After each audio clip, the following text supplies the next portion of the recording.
Egunon guztioi eta ongi etorri bigarren kafera. Gaur bereziki arrantzaleei eskaini nahi dugu irratsaioa. Izan ere urtarriaren 26 arrantzaleen mundu eguna omen da. Ez nahastu arrantzaren mundu egunarekin, hori azaroaren 21 baita, ez da arrantzaleen patroiaren egunarekin ere, hori ekaina amaieran izaten da. Hori data festa.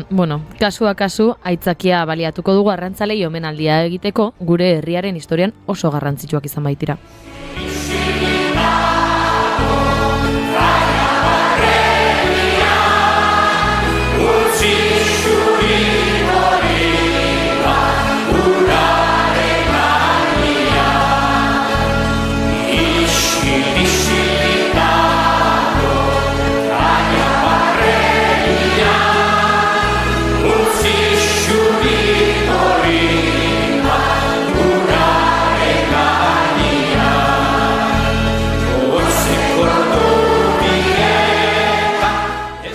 Begira, itxaso azari garela, duela urtebete topatu zuten Kanariar irletan pez diablo deituriko arrai bitxia. Gogoan duzu?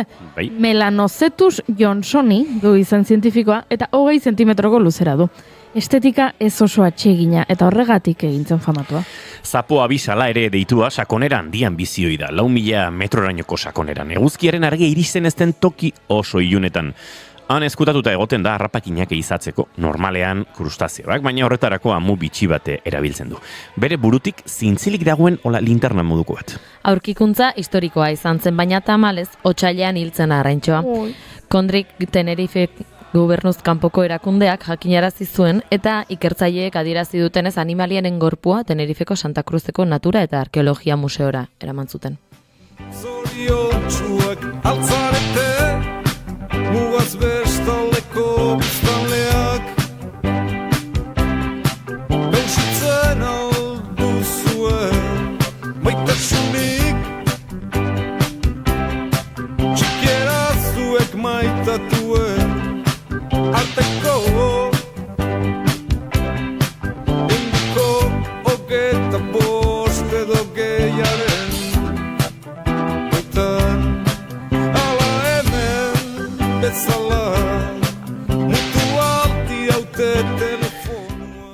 Begira, gaurko egun egoki izan daiteke horrelako ikerketak azpimarratzeko. Izan ere ingurumenaren inguruko heziketaren mundu eguna da gaurkoa. Bai, planetak dituen errekurtso naturalak zaintzeak duen garrantzia lehen lerrora ekarri nahi duen eguna. Zentzu horretan norberak bere esku duena egitea ez dago soberan, baina kalterik gehien ere egiten duten herrialdeek arazoaren aurrean erakusten duten jarrera epelak itxaropenerako zirrikitu gutxi uzten du bizten. Horren adibide dira batzarramaz amaiezinen ostean beraien buruei jarri eta sekula betetzen ez diren isurketak murrizteko helburuak. Ze kantu politia da nau. Larrian susurlatu zidan Irrazeman zoaz orain imendikan Betiko da itoa xorien kantua Oiana geizki dela dute ulertua Kia bada deneta dolamena airean nundira azaikajo Aizue, eta gaurko egunez duela 20 urte Euskal Wikipedia 5.000 artikulura iritsi zen. Begira zenbat aldatu den kontua, 2 hamarkadaren ondoren, 479.000, 289 artikulu ditugula euskaraz. Agian jende askok ez du ezagutzen, beraz Wikipediako azala gomendatu nahi dizuet gaur. Bertan agertzen dira asteko gaia, eguneko irudia, azken egunetan gehien irakurri diren Wikipediako orriak eta abar luze bat. Adibidez, gaur nabarmendu duten irudia, Indiako iparraldeko Himachal Pradesh estatuko sagardiak dira, elurpean. Antza denez, India sagarren munduko 5. ekoizlerik handiena da, eta Indiako sagar ekoizpenaren 80% baino gehiago, Himalaiako iparraldeko 2 estatutatik baino ez dator, Jammu eta Kashmir eta Himachal Pradesh. Marigorringo eta kilkerrak margotu dituzte bihotzetako pareta.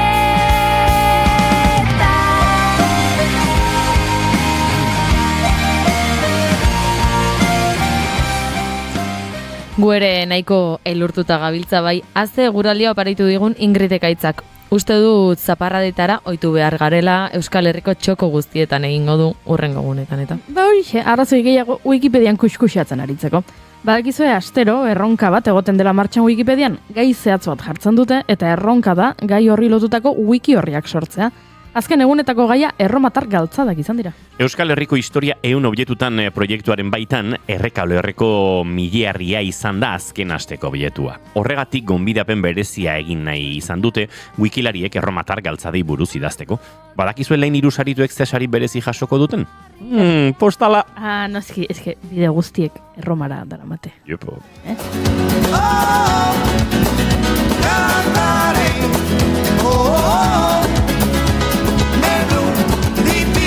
Di blu, felice di stare lassù, y volando, volando feliz me encuentro malto, malto que el sol y me talla en el mundo sale con el paso de mí, una música dulce tocada solo para mí.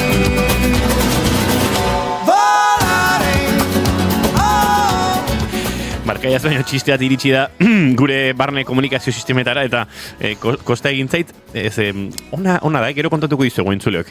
Baina tira horrez gain asteko gaia bozkatu daiteke Wikipedian. Duela 2 aste ingenieritza genetikoa izan zen, hau da, organismoen ezaugarri genetikoak aldarazteko aukera ematen duten tekniken multzoa. DNAren organismo batetik besterako manipulazioa eta transferentzia ahalbidetzen duen teknologia horri esker, espezie berriak sortu, akats genetikoak zuzendu edota konposatu berriak sor daitezke. Lehengo asteko gaia gehiago gustatu zait ordea, Twice, Hego Koreako musika taldea da. Jeep Entertainment erakundeak 2015 urtean sortua. 9 neska dira K-pop taldea osatzen dutenak. Chaeyoung, Daeyoung, Jaeyoung, Jiyu, Mina, Momo, Naeyoung, Sana eta Tsuyu. Askotan aipatu dizuegu hilabete hauetan K-pop Demon Hunters pelikula, bada Twice tarrek egin dituzte hainbat abesti. Entzun hau.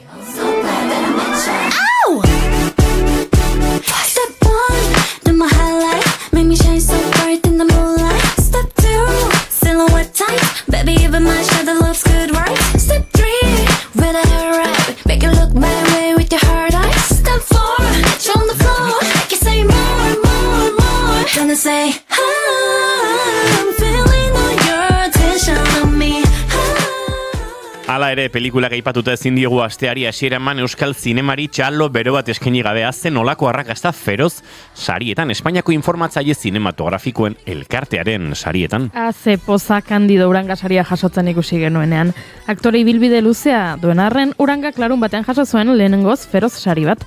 Mas Palomas filmeko talde guztiari eskerrak eman zizkion eta zoragarri eritu zen euskaraz eta galegoz. Nagore Aranburuk ere saria jaso zuen, taldeko emakume onenaren saria, Los Domingos filmean egindako lanagatik.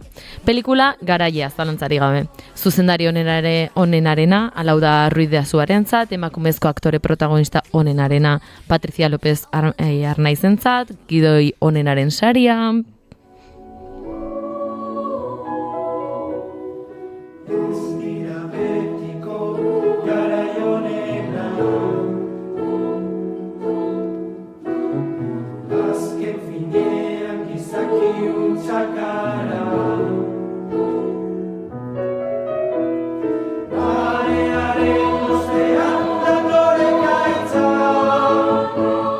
Eta guk astelena denez, pelikula eta telesaien inguruan aritzeko autua egin dugu puri-purian tartean. Denetarik izango dugu gaur dokumentalak, zuzeneko emisioak, reality showak.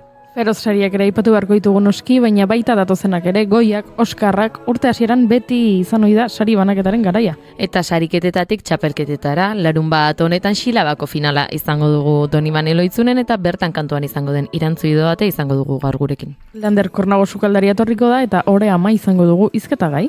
Ba, has gaitezen, gu prest. Entzuleo urtarrilak 26 ditu gaur eta asteleena da ongitorri guztioi bigarren kafera. Naiz irratian zarete.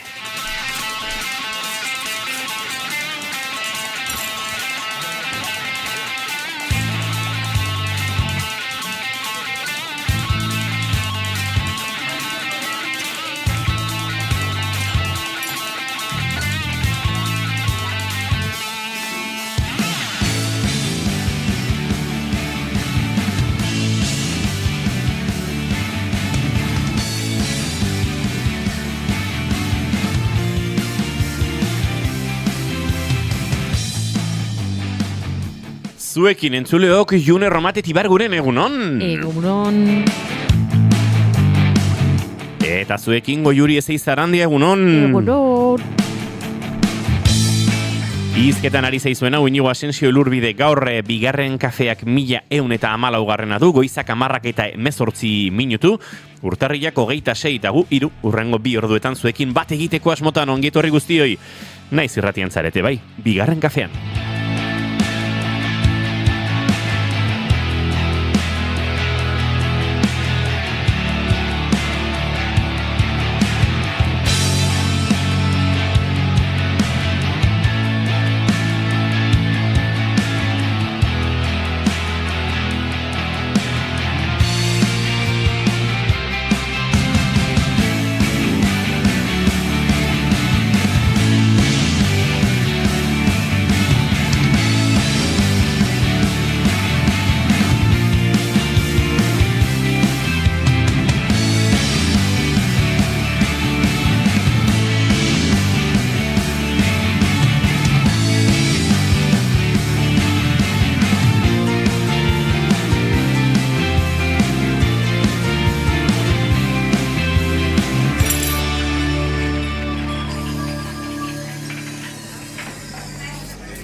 Otzamai gabe bat, baino latzago,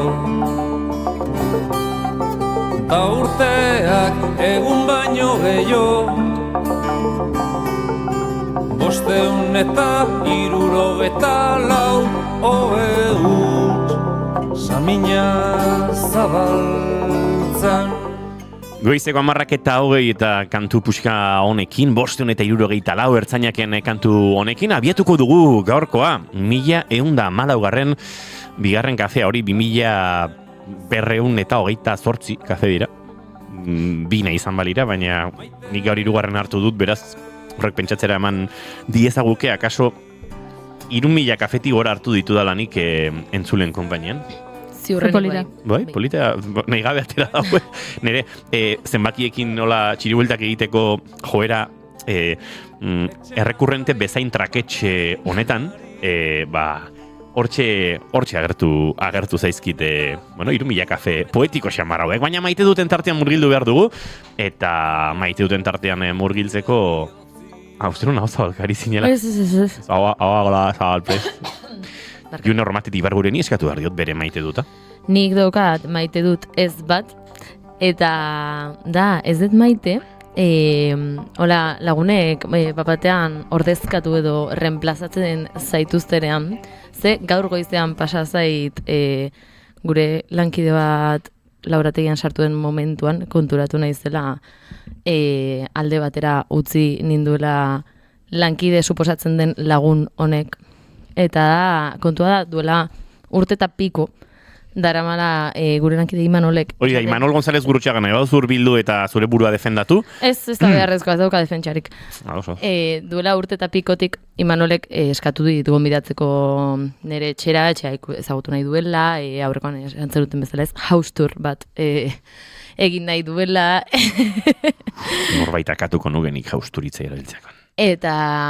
Eta beti esaten nion, gerturatzen denean, eta kasualidadez, Imanolek bere film laburara grabatzeko erabili zuen Inigorean saxofoi bat, ez? Okerrezpanago. Bai.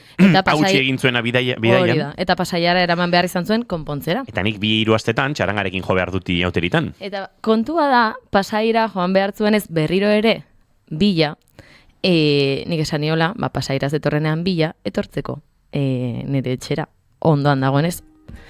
Bueno, gaur goizean Imanol sartu da, laborategian saxofoia eskuan zuela, eta konturatu naiz ez didala abisatu, eta beste norbaitekin joan dela saxofoiaren bila, beraz, ez dela etorri nire etxera. 574 huts. Orduan, hoixe da, nire maite dut, Imanolek asko eskatu dit gonbidatzeko, baina gero posible izan duenean, nahiago izan du beste norbaitekin egon. Loak hartu baino lehen. Goiuri konturatzen nahi naiz ezkarera hemen, sarratzen diren bakarrak. Ez.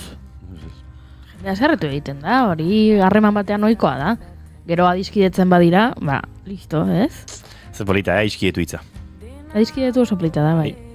Tola, aiskitu. Iskatola, jendeak hitza, sila batean uzten aiskitu. Are politiago. Txatean jarri dute, Manol! Zibilia izi, Manu, zibilia. Bronka. Baina, bueno, saxofoia hemen daukazu ja konponta inigo. Orain aitzakia bukatu zait. Txaran. Hasi beharko dugu. Bueno, zure defentsan ere atera dira. Imanolen defentsan atera dira. Ze defentsa dauka? Barkatu dugu. Imanol ere jatorra da, ekarri zidan kotxean. Ekarri ninduen kotxean. Ja, bueno, gorka berdin du. Barkatu. Berdin zait. Ez gustu duzu Imanolen audio hori zuzenean jartzeko modukoa dela. Barkatu, dauket ez tarria ez da gizibilin izen. Ez da zuzenean jartzeko moduko audioa. Bueno, Ez dakit entzuleentzat horrelako bere biziko interesa duenik edo. Ez que, Gorka Santestebanen agerpen estelarra gure WhatsApp taldean izan zen bastante hona, Ados, jarri nahi balin baduzu? Ez paduzu jartzea nahi, ez duzu jarriko. Baina tira, maite dut egin jarraitu beharko du, Goiuri eta zuri dagokizu. Ados, begira, asteburu honetan, nire inguruan, asko aritu gara eriotza hitz egiten. Kontua da, nire lagun baten amona hiltzela larun bat goizean, eta beste lagun baten amona hil dela, igande arratsaldez, beste aipatu nizuen, nire bikoteki diren aita ere ez dagoela oso ondo, eta aritu gara gaiaren inguruan hizketan, eta atzo hiltzen irati nire lagunaren amona, eta gaur ekarri nahi nuen ona, ondo eta zure erritmoan agurtzeko aukera hori. Zoragarria den. Kontatzen du, kontatu digu iratik ez, nola amonak berak eskatu zuen sedatzeko, jada, gaizki zegoen, eta sentitzen zuela momentua iritsi zela. Amonak berak aukeratu ditu arropak eta zapatak eta horrelako gauzak, era argazkia baita ere, eskelarako argazkia ere aukeratu du, oso koketa zen, eta egin ditu aukeraketa horiek, eta antxe familiarekin egonda, azkeneko bi egunetan ondo agurtzen, hitz egiten, esan beharrekoak esaten, azken finean, berak aipatzen omentzuen ez pozik joan dela, beldur hori ere badaukazu, ez dakizulako orain ze sentsazio, hiltzeak ze sentsazio duen, zer eragiten duen, baina, agurtu dela, eta bizitza luze baten ondoren, azken egunak aprobetxatu dituela, gauza ederreta zinguruta egoteko, ez? Emakume honek izan ditu seme-alabak, izan ditu bilobak, eta izan ditu birbilobak, eta, familia handia izan du alboan egun hauetan, eta iruditu zait, ez dugula asko hitz egiten agurraren inguruan, eta guk hemen galdetzen diegu gonbidatuei, ea zer nola nahiko luketen izatea beraien hileta, ezta, beraien funerala.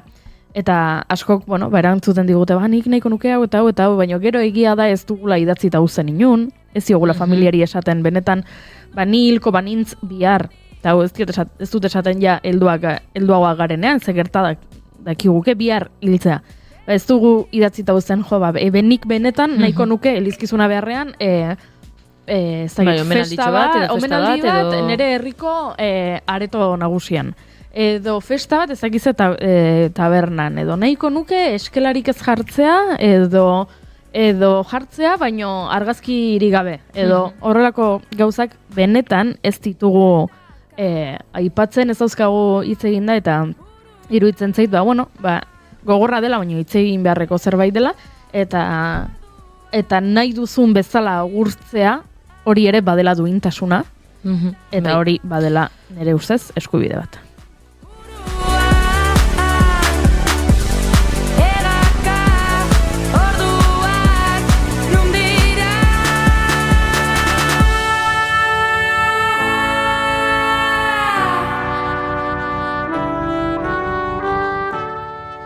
Nik maite dut ez bat ekarriko dut gaur gurera atzo goizean abiatu ginen, goizean goiz Donibane Garazi ingurura, antxe Esteren Zubiko arroia izango da, ez dakit, Euskal Herrian horrela dagoen arroia ederrenetako bat, baditu gehiago, Irunberriko esaterako, eta beste batzuk, baina oso leku ederra da. Eta esango nuke oso ez ezaguna, eta antxe piraua saioa egin genuen, nahiko gatazkatsua, zen ere pala hautsi zen, 3. pala haustura daramat 3 piraua irteeretan, eta horrek ez du graziarik egiten, baina bestalde, pixat arriskoan ere jartzen zaitu, ze pala haustiak normalean, zure erraminta nagusienetako bagabe utzen zaitu errekaren momentu delikatu xamar batean, baina tira, konpondu genuen, 3 lagun ginen, eta antxe sokak eta bestelakoak, pirau atera genuen arroiatik pixkate pareteruntz, eta nik lortu nuen errepidera ateratzea, eta beste pala baten bila joatea furgonetara, 2 kilometrotara zegoen, eta antxe, abenturatxoa pasa genuen, eta bokatu genuen, Donibane Garazi baino, pixka bate beheraxeago, nolabait beheraxeago, Baiona aruntz doan ibai horretan zerbait beherago. Eta kontua da antxe ja 3:30 lauak zirela, eta gu gose ginen, eta orduan joan ginen, lehenengo Donibane Garazin, ondoren antxe Donibane Garazaino pixkat berago ere bada bidarraira bidean beste leku bat ola hainbat jatetxe dituena, eta dena itxita zegoen, eta nik ulertzen dut, 3:30 ordu berantiar xamarra dela, eta gainera, ziurrenik bidasoaz bestaldera, bazkaltzeko iturak ere goiztiarragoak direla, eta jatetxeak itxita zeuden. Baina zeuden itxita jatetxeak, zeuden itxita gasolindegiak, zegoen itxita mundua. Zegoen arima bat errepidaien ertzetan, kaleetan eta inun ere. Eta horrarte dena ondo, baina badakizu zerbait zegoen irikita. Karretera ondoko gimnasioak. Eta jendea zintan korrika lehiotik begira euria nola egiten zuen, eta gu errepidetik zer nola igarotzen ginen zerbait jateko topatuko ote genuen. Ez genuen ezer topatu jateko, autobidean sartu eta bidarteko horrelako gasolindegi batean antxe zerbait jateko aukera izan genuen arte. Eta, tira, niri jateko ez topatzea hori, nire ardura izan daiteke, baina gimnasioak irikita eta beste guztia itxita igande arratsalde batean. Zineten sartu gimnasioan egan makinitaren batzu bintzat. Ja, akaso egon gozanez bendin horietakoren bat. Bai, hausen ere maite dut eza.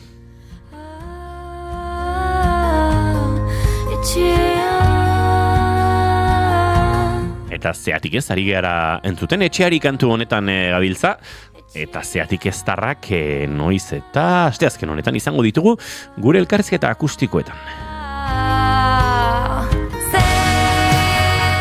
Eta gure txatera begirare jarriko gara, egunon, nik bi maite dut ditut, ados Gorka, lehenengoa zeona UE Zinema jaialdia. Eta zorionak Eire Maiari ikasle saria jaso zuena. Hemendik muxo handi bat, Eire Maiari, benetan nik ere ikusi nuen, da poz hartu genuen, laizzer guretik bisita egiten duen, eta aldetzen diogunaren, zinema gile lanagatik edo. Eta besteak gaur noala, lehen aldiz kontzertu bat ikustera, lehen aldiz asteko kontzertu bat ikustea, horrek esan nahi du, astean zeharreko. Igual bai, astean zeharreko. Igual bai, ez, astelen buruzuri batean. Bai, astelen batean kontzertu bat entzutea. Indaberen azken kontzertua, bira ontako azken kontzertua, ez da? Nolabait, diskoaren aurkezpen hori da. Daban iluntzean, eta gaur bai, dantza aparta egin duzue, sasoi honekoa, Imanol, nire etxera etorri ere bai, diote mendik. Ez da juneren joan. Lasai, ez da jungo. Eta mendiote, egunon gaztiak pasairaze Karbaioren gana, pentsatzen dut, Imanol Karbaioren gana joan gozela sakso hori konpontzera. Ui, Manol. Manol ere jatorra da, ekarri zidan kotxean, bai, hori ikusi genuen, jakin genuen. Imanolek ez daka barkamenik. Gusten? Eta, hemen diote, nik festa omenaldi bat, indiokerren serio ben gainigo eta nire maite dutak. Zetu zer ulertu Gorka. Sentitzen dut, baina gure txatean, hasiko gara, spameatzen gauzak. Spameatzen ez, beste hitz baten bilan abilez.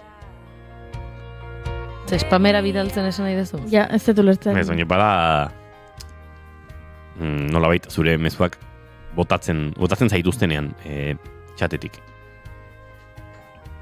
Bai. Moderatzaileek egiten duten lan esan dezu? Bai. Ez dakit esaten den. Ja, baina ez dago hitz bat horretarako, Baina, eske ez dut ulertzen zesan nahi dezu. Ez da garrantzitsua. Betatuta, zentsuratuta zaudela? Ez. Esketzinen entzuten ari. Etzen entzuten ari eta agerian geratu da. Entzuleok. Lore hori Kasu zipitzik eri ez dut egiten, goiuri ez izan handiak. Esnatu, goiuri, egunon, A ver.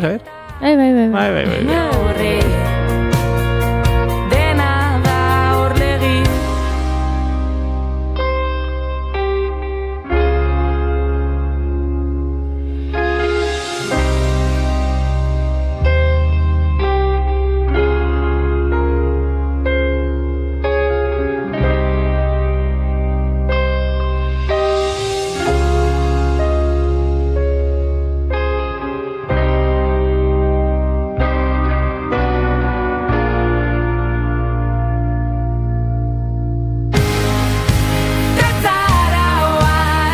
Entzuleok, erru dena zeatik ezen kantoa bentzuten egingo ditugu hurrengo 2 minutuak eta bitartean saiatuko gara identifikatzen, geolokalizatzen, non dagoen gure hurrengo gonbidatua. Ze antza denez autobusak pixka bat ies eginez, berak ies egin dio, edo beha pasa egin da, zegokion paradatik, eta orain, nonbait tolosatik aruntza doa.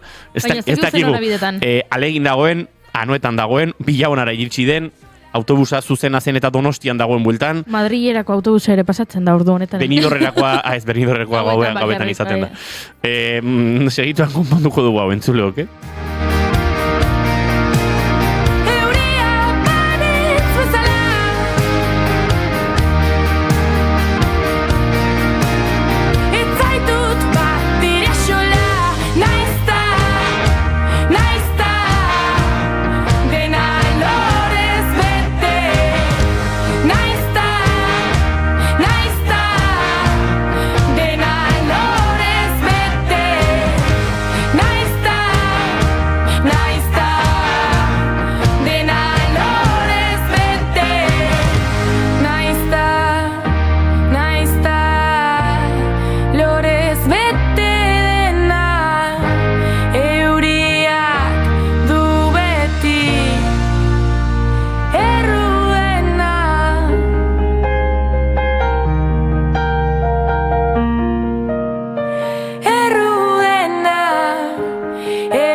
Oraintxe 48 gradu, 17 minutu mego ekialdera, hau da momentu honetan, daukagun ubikazioa entzuleok, horrek esan nahi du, tolosan ez dagoela. Oraintxe bertan jaso dut mezua orain non dagoen eta non jetxi den, edo jausi berak idatzi den moduan, eta ordizian jetxi da. Serioari zara? Ostia, oso momentu guapo izaten ari hau. Orduan, esan dit bus bat hartzen saiatuko duela eta ondo behiratuko duela hartzen duen autobusa. Eta lehenbailen etortzeko aukera daukan. Ondo jartzen didanagatik ondo behiratu badu eta ondo galdetuko duela ezpadere autobusera igo baino lehen. Baina ala ondo hartzen baldin badu 11 inguru edo izango omen da Tolosan. Ea, bus ez nazten. Bale, borduan, bai ez da ezakegu, 43 minutu, 43 gradu, 3 minutu eta 17 segundu iparraldean, hori latitudeari dagokionez eta longitudeari dagokionez, 2 gradu, 10 minutu eta 42 segundu. Hori da, orentxe irantzi duateren ubikazioa, kokapena, zehatza. Horait eta xistalanak egin nahi baizkio, ekarri Tolosara rondilla kalera mesedez.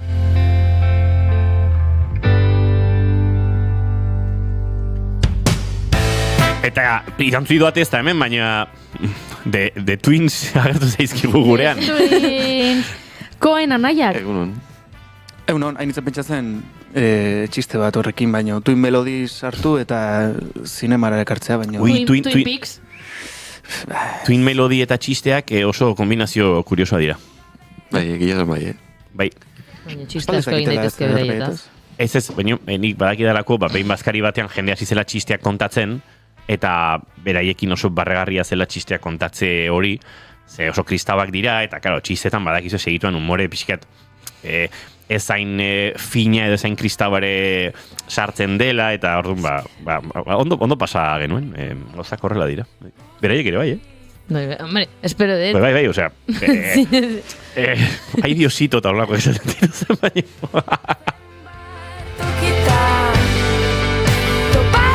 Imanol González Gurrutxaga, egunon. Kaixo, egunon. Eneko Iturbio Otamendi, egunon. Egunon, bai. Ia da, anaiak dirudizu. Guapo, momento oso guapo. Ja, ez dakit. Gaur gaina nik bizarrakin, zuk bizarra fitatuta, nik ia pixka moztuet, zuk flekillo gehiago gezu. Pixka junto zaitezkete gehiago, bestela, ez dakit, 16 milimetroko lente bat jarri barko dugu kamara honetan zuek ikusi alizateko. Horrela bai, horrela asko zabeto. Puri-puri antartean murgildu bar dugu entzuleok, etzen hau asmoa, gaur saioaren amaiera aldera egin nahi genuen tarte hori, baina, irantzu idoatek bere tokia munduan topatzen duen bitartean, guk hemen egingo dugu zinema eta telesaitarako tartea. You got the cinema.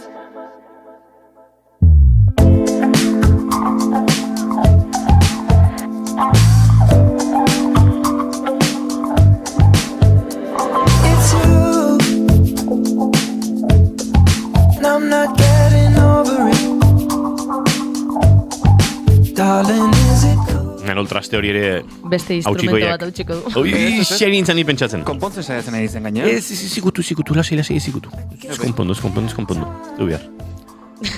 Hori etzegon hautsita, Bai, hautsita zeon, eta horregatik hartu dut. Norbaitek hautsi du, ze hau etzegon horrela. Bai, hori, lenguazten ondo zegon. Gaur goizen ez. Imanol. Ez. Ez duena esan. Berriro ere instrumento bat konpontzera emango, baina lasai zaituzte dituko. Ze txarra dan enbidia, Enbidia? Bai. Bueno. Ni Manol ados egon naiteke Junerekin, hainbesteko kaka eman eta gero, bere etxea ezagutzeko, pixka minuta egote horretan. Gozalga pelikulata zitzeita etorri. Zein da zure gomendio, Manol? Venga, nik gaur rekomendatu dizueten pelikula da Netflixeko El Impostor, The Big Fake, izen hau titulo, Il Falsario da jatorrizko titula, ze Italian oinarrituta eta italianoz dan pelikula bat da. Historia hau bizitzarrealen gertatuta dago, bizitzarrealen oinarrituta dago, eta egia esan asko gustatu zait, orokorren zuzendaritza irutz zait, nahiko nabarmena dala zuzendari honen lana, aktorek baita oso ondo dare, eta orokorren baita nabaritzen da diru asko daola pelikula hontan. Eta horrek batzutan baita gusto pixkat ematen du. Italianoz da esan bezala, Netflixen produkzio original bat da, eta egia esan, kontatzen du artista baten historia, margolari baten historia, herri txiki batetik Romara bidaiatzen dula bere lagun apaiz batekin, eta bere helburua dela Roman ezagunitzea margolari lanengatik. Eta gau baten ezagutzen du neska bat, eta neska horrek ikusten ditu gure protagonistan artelan batzuk, eta hoien artean kopia batzuk. Kopia batzuk, artista ezagunenak edo obra ezagun batzuen kopiak. Eta hor deskubritzen du neska honek gure protagonistak oso ondo marrazten dula, baina marraztez aparte, edo bere lanak aurkeztez aparte, diru asko irabazi dezakela kopiak iten.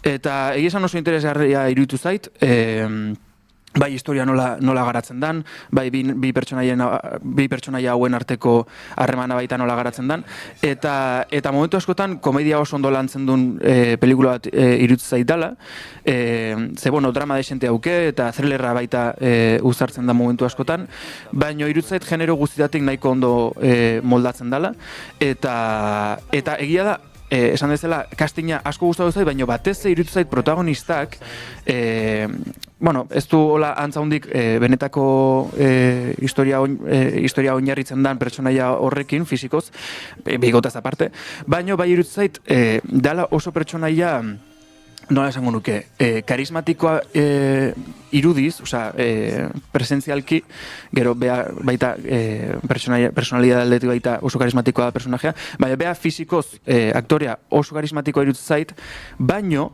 momentu askotan pentsatzen nun zala komedia pelikula bat, ze bere aurpegiak bai jotzen du pixkat askotan keinu batzukin edo jotzen du pertsonaia pringadillo izango balitz bezala, baina gero pertsonaia ondo defenditzen da eta arazotatik ondo ateratzen da. Orduan, bai, kontraste hori gustatu zait eta nola askotan baita fisikoak pertsonaiarekin, personalidadearekin bat ez zitek, nola esate deten, batzutan pentsatze dugu fisikoak eta personalidadeak bat dijoa zela, ez? Eta ikusten dugu pertsona da pixkat aurpegi beresia o arraroa daukana iruditzen zaigu, personalidade gutxi aukela edo xelebra dela, baina iruditu zait eta gustatu zait pelikula honek baita defendatzen dula fisikoa zaratago baita defenda zaitezkela zure burua eta zure personalidadea jendeak. Pelikulan bertan ez da garrantzitsuna, baina iruditu zait kanpotik jasotzen den mezua bai dala hoixe bea. Eta gustatu zait, egia esan. Netflixen dago. Bai. Un prete, un operaio e un artista partono per Roma. Signori, questo è Tony. Tony è un falsario. Egia da, dirua ikusten zaiola pixkat, igual pixkat asko, ez? Dao sekuentzia bat, dao plano bat, praktikamente nik uste detela zundariak grabatu dula eta sartu dula pelikulan, erakusteko dirua zeola, porque dao zoom out bat, plano oso motz batetik, plano oso iriki batea, ikusteko basikamente jende asko dagola sekuentzian, eta jende horiek erreala diala eta ez diala efektu zindako pertsonak, eta aparte ez eta ipatu, baino ez dakitze garaikoa da, baino epoka, guan dela, pues igual berritamar urte inguruko geix igual, irurogeiko amarkada giroan edo. Irurogeiko amarkada ingurun edo oinarrituta, eta hor baita lan bat dao, janzkera aldetik, gero baita Roman gertatzen da, eta eszenario asko baita daude efektuz landuta, ze egokitu behar izan dute garaioitako ambiente hoitara, eraikinak ez izateko oso modernoak, edo kotxeak baita, hori praktikoki baita landu dutela, baino nabari da, dirua daola, eta dao sekuentzia bat baita, zoom out horretaz aparte, diskotekan jartzen dutela Bonnie M:en abesti bat. Eta ja, ikusten dezunen pelikula bat, eta konturatzen zeanen, fondotik entzute dezun abesti hori, ez dela pelikulantzako bakarrik sortu duten abesti bat, edo Bonnie M:en abestian antzeko zerbait saiatu diala emulatzen, porque ez zuten diru nahikoa Bonnie M:en eskubideak lortzeko, holakotan baita ikusten dezunen benetako abestia jarri dutela. Esate dezu, hemen eskerrak diru pixka badaon eta saiatu dian hori baita goxatzen eta bai, uniberso hortan sartzen laguntzen dizu eta abesti bat da azken baten, baino bai, uniberso hori sortzeak laguntzen du asko eta gustatu zait zentzu ordan, baita nabarmentzea dirua daola eta batzutan baita gauzak diruakin hileko gai badiela. Ederki, hemen nabile aurrekontuaren bila, baino ez dut topatzen Imanol. Ja, eske Netflixen originala izan da, nik uste publiko ez dela izango. Ez da deklaratuta. Laguntzak eta daudenetan jakiten da baino. Tira, ez dakigu baino bai, ikusten da hemen dirua dola. Edo bestela, 4 milioi euroekin ez dago egin dago. Edo bestela oso ondo kudiatu dute dirua eta ematen du daukana baino gehiokin dutela. Ez du ematen, baino bueno. Bai, egin daiteke diru gutxiagorekin gauza oso onak, baina abia puntu batetik, ez eta hemen ikusten da bai. Dirua, hola izu. Hauxe lehenengo proposamena, Netflixen ikusgai, El Falsificador, ingelesez The Big Fake, eta italianoz... Il Falsario. Il Falsario. Eman bueltat. Zerri? Esan du leno, El Impostor. Ez du deitu El Falsificador, eta El Impostor. Bueno, pues Il Falsario. Il Falsario. Hauxe Imanolen proposamena. Nik botako du nerea, zuek zuena, nahi da zuena. Nik botako dut. Venga, Goiuri. Vale, nik ekarri dizuet gomendio bat. Ekarri dut dokumental bat, Netflixek estrenatu duena pelikula formatuan, dokumental formatuan, esan nahi dut ez dituela ez duela atal bat baino gehiago. Da, atal bakarra, ordu tapiko, eta bertan kontatzen dute Elizabeth Smarten historia. Zein da Elizabeth Smart? Elizabeth Smart estatu batuetako 14 urteko neskato bat zen, 2002ko ekainean bere logelatik bahitu zuten. Bere logelan zegoen bere 9 urteko aizparekin eta gizon bat sartu zen, etxera, logelara, eta Elizabeth eraman zuen, esan bezala 14 urte zituen, aizpa txikiari esan zion isilik egon edo akatu egingo zaitut. Eta orduan, 9 urteko neskatoa isirik geratu zen, gizon honek hartu zuen Elizabeth eta eraman egin zuen, eta joan zirenean, 9 urteko neskatoa goetik atera zen, eta gurasoen logelara joan zen esatera, norbaitek Elizabeth baitu du. Bueno, hori da abia puntua, ez da? Netflixek egin duen dokumental honetakoa. Iruditu zait, ondo eginda dagoela dokumentala, bueno, baina beste true crimeko beste dokumentalak bezala, ez? Ez da nabarmentzen bagian ez da egit berezitasunak ditulako, ez teknikoki, ez da narratiboki, orduan zergatik ekarri dut ona? Bueno, gaurkoan ekarri dut ona interesgarria egin zaidalako dokumental hau, bahiketaren ikuspuntutik baino, generoaren ikuspuntutik. Kontua da, kontatu egingo dizuet, eta entzulei hemen doakizue abisua pixka bate spoilerin jo gaztakit jarri dezakegun horrela disclaimer soinuren bat, horrela spoilerrak egitera noalako. Orduan, entzulei esango diegu. Ikusi nahi balin baduzu Kidnapped Elizabeth Smart, ez entzun hemendik aurrera kontatzera noana, baina... Kontatu 5 minututan. Bai. Beraz, 3, 2, 1, kontatzera noa. Bueno, baitzen dute Elizabeth esan dudan bezala. Eta joaten da, aizpa gurasoen gana esatera baitu egin dute, eta orduan hasten da ikerketa. Poliziarekin hitz egiten dute, eta esan bezala kokatzen da hau estatu batuetako Utahko estatuan. Salt Lake City konderrian. Bertan oso fededunak dira, erlijioaren jarraitzaileak, eta horrek zer esana du kasu honetan. Hasten dira ikertzen, badaukate hasieran susmagarri bat, badela beraien etxean, dirudunak ziren, nahiko dirudunak, eta etxe handia zaukaten, lorategiarekin, eta etorri omentzen gizon bat lorategien lan egitera, eta hori gizon susmagarri bezala, atxilotu egiten dute. 9 urteko neskatoak esaten du, ez, gizon hau ez da. Baina, ez poliziak ez da familiak ere 9 urteko neskatoari ez diote jaramonik egiten. Ze, azken finean, 9 urte besterik ez ditu, gaua zen, urduri jarri zen, ze bere aizpa baitzen ari zen norbait, agian, ez ziren fiatzen asko 9 urteko neskato batek esaten zuenaz. Hori ja niretzako lehenengo red flaga, ez? Hau da gertatu denaren lekuko bakarra, eta ez zara fidatzen berak kontatzen duenaz, baina, kontua da, gauza bategatik edo bestearengatik susmagarri hau ikerketatik kanpo geratzen dela, ikusten dutelako, ez.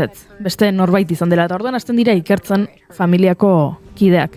Ze bahiketetan, eta berezikin neskagazten bahiketetan ohikoena da, familiako edo inguruko norbait izatea. Orduan hori ikertzen dute, eta ikusten dute, ez dela ziurrenik familiako kide bat, izan dela kanpoko norbait. Eta non dokumentalean agertzen zaigun Elizabeth. Orduan, zuk kasua ez baduzu ezagutzen, hasieran ez dizute esaten Elizabeth bizirik dagoen edo ez, baina bizirik dago, eta antxe agertzen da. Eta Elizabethek kontatzen du gizon batek baitu zuela, Emanuel izeneko gizon batek baitu zuela, eta berarekin eraman zuela, Emanuel zegoela beste emakume batekin, antza denez bere emaztea zen emakume batekin, eta Elizabeth baitu zutela gizon honen emazte berria izateko. 14 urteko neskatu hau. Kontua da, Emanuelek bortxatu egiten duela Elizabeth. Eta orduan, Elizabethek pentsatzen duela, nere familiak jada ez nau bilatuko, edo topatzen banaute ez naute berriro etxean hartuko, ze bortxatu egin naute, eta hori, horrek bihurtzen nau, zerbait zikina, zerbait erabilia, eta zerbait, baliorik ez duena, ez? Eta horregatik ekarri nahi nizuen hau ona, hau da lehenengo horrela hausnarketa ekarri dudana, ume eta nerabeei sexuaz hitz egitea zerbait txarra balitz bezala, ez da ume edo nerabeak babestea. Da, beraiei sortzea nolabaiteko errua buruan, eta orduan zer gertatzen da, Elisabetek entzun zituela bere izenak, nola basoan bere bila ari ziren, eta esan zuen, ez naiz joango, zenola gizon honek bortxatu egin hau, eta niri nire bizitza guztian erakutsi didaten sexua zerbait txarra dela, nire familiak ez nago onartuko, etxetik botako naute, orduan ezin naiz etxera itzuli. Eta orduan horrek uzten du agerian niretzako dokumentaleko gauzarik interesgarriena. Jada ez da interesgarria niretzat misterioa, ez da interesgarriena zergatik gizon honek behitu zuen, edo gizon hau kartzelara sartu zen ala ez. Niretzat benetan dokumentalak kontatzen duena. Eta ez dute, gero gehiegi sakontzen gai honetan, baina ikusle bezala ekarri nahi nizuen hau, ze uste dut sakontzeko moduko zerbait dela eta beste dokumental bat merezi duela. Benetan edukazio sexual faltak, sexua heziketa faltak, benetan ze eragin izan dezaken gazte eta neraben buruan. Neska honi erakutsi izan baliote zer den sexu harreman bat. Sexu harreman batetan gertatu daitekeela ez egotea baimenik, eta orduan bortxaketa bat zer den, sexuak etzaituela ez dizula balioak entzen, sexua izateak ez, edo zure virginitatea galtzeak ez duela eraginik zure balioaren gan, pertsona bezala duzun balioaren gan, ez zarela okerragoa eta ez dela pekatua, bagian neska honek lehenago ies egingo zuken. Hori lehenengo gauza. Baina gero gertatzen da bigarren gauza bat dela, gizon hau dago mendian, Elisabetekin eta bere emaztearekin, eta konturatzen dira janaria eta edaria eta behar dutela. Eta orduan irira jetxiko direla. Eta orduan jaisten dira irira, pixka bat jantzita, guk esango genuke sekta bateko balira bezala, ez? Zuriz jantzita, ze gizon honek, hitzaileak berak pentsatzen zuen bazela, jainkoak bidalitako norbait, ezta? Eta orduan bere lana bazela, fedea, jendearengan edatzea, zabaltzea, misiolari bat balitz bezala. Eta orduan, jaisten ziren irira, gizona jantzita horrela, tunika txuri batekin, eta bere emaztea eta Elisabet, biak jantzita baita ere, tunika batekin eta aurpegia estalita, soilik begiak ikusten zitzaizkien. Pixka bat gurka modura ez, baino txuria, eta bueno, beraiek esaten zuten kristau fundamentalistak zirela, eta hori zabaltzera zijoazela. Herritik joaten ziren, erosketak egiten zituzten, liburutegira joaten ziren, tabernetara joaten ziren, ez zuen inork ezer esaten. Ikusten duzu gizon bat bi emakumerekin horrela eta ez duzu ezer esaten, hori ja hasteko niri arraro egiten zait, baina badago momentu bat, liburutegi batean, polizia batek topo egiten duela beraiekin. Gogoratu ikerketa abian dagoela, 14 urteko neska hau desagertuta dagoelako. Eta orduan galdetzen dio, poliziak gizon honi bahitzaileari, zurekin dauzkazun bi emakume hauen aurpegia ikusi nahiko nuke. Ze neska baten bila gabiltza. Eta beraien aurpegia ikusi nahiko nuke. Eta bahitzaileak esaten dio, ezin dizkizut emakume hauen aurpegiak erakutsi, zen gure erlijioaren aurkadoa. Gure erlijioan, soilik, nik, naizela beraien aita, gezurra zela, baina hori esan zuen, beraien aita naiz eta nik beraien aurpegiak ikustitzaket, eta gero, ezkontzen direnean, senarrak ikustezake beraien aurpegia, baina beste inork ez. Gure erlijioak hori diolako. Tarduan zer egiten du poliziak? Ados. Eta utz egiten ditu, joaten. Eta hemen ere, iruditzen zait, hankasartza ez dagoela soilik ikerketa bat zegoelako abian, 14 urteko neska baten bila da bilelako, eta poliziaren gatik hau dala hankasartze izugarri bat, ze bera zen, Elisabet zen, eta bere bila ehari ziren, ikerketarik ez balego ere, nola onartzen du, pertsona batek eta gizarte batek kasu honetan, eta estatu batuetako herri hontako gizarteak kasu honetan, badagoela gizon bat esaten duena, emakume hauen aurpegia soilik ikustezake beraien aitak eta beraien senarrak. Eta hori gizarte bezala onartu egin behar dugu, ze sinesmena hori da, ez? Beraien erlijioa hori da. Hemen ere, sekulako, genero arrakala ikusi dut, eta sekulako bortizkeria eta indarkeria matxista, ze gizon horrek onartu zuen, bida, zure fedeak esaten balin badu soilik senarrak ikustezakela bere aurpegia, ni naiz eta polizia izan nik ez dizut eskatuko, ez diot esango neska honi bere aurpegia erakustezan, ze klaro, soilik bere senarrak ikustezake, eta nik hau onartzen dut. Eta hau da, beste adibide bat, askotan aipatzen dugun, nola esaten da? Orain, bortxaketaren kultura. Bortxaketaren kultura hitz egiten dugunean, hau horrelako beste adibidea ba, hemen ze konplizitate dagoen. Polizia horrek, ziurrenik bai, topatu nahiko zuen Elisabet eta bere lana egin nahiko zuen, baina polizia horri iruditu zitzaion, ba, gizonen arteko konplizitate horretan, ba, eskubidea zeukela gizon horrek, ondoan zuen neskaren aurpegia estalita mantentzeko eta ez erakusteko. Orduan, kontatu nahi nizuen, dokumentalean, azkenean, neskak ies egitea lortzen duela, eta atxilotzen dutela baitzaia, bi baitzaiak atxilotzen dituztela, eta dokumentalak horri buruz hitz egiten duela, baina askoz interesgarriagoa dela, atzean dagoen, nik aipatzen ditudan kapa hauek, ez? Eta nola, bortxaketaren kulturak ze eragina izan zuen kasu honetan, zer eragina izaten duen normalean, neskato edo emakume bat baitzen dutenean. Beraz, ikusi nahi balin baduzue, hona hemen gomendioak, Kidnapped Elizabeth Smart dokumentala Netflixen, baina benetan iruditu zait atzean badagoela beste historia bat askoz interesgarriagoa dena, eta luzea da dokumentala, beraz, nola agian gauza asko kanpoan uzten dituzten, gomendatuko nahi, beraz, hementxe laburpena.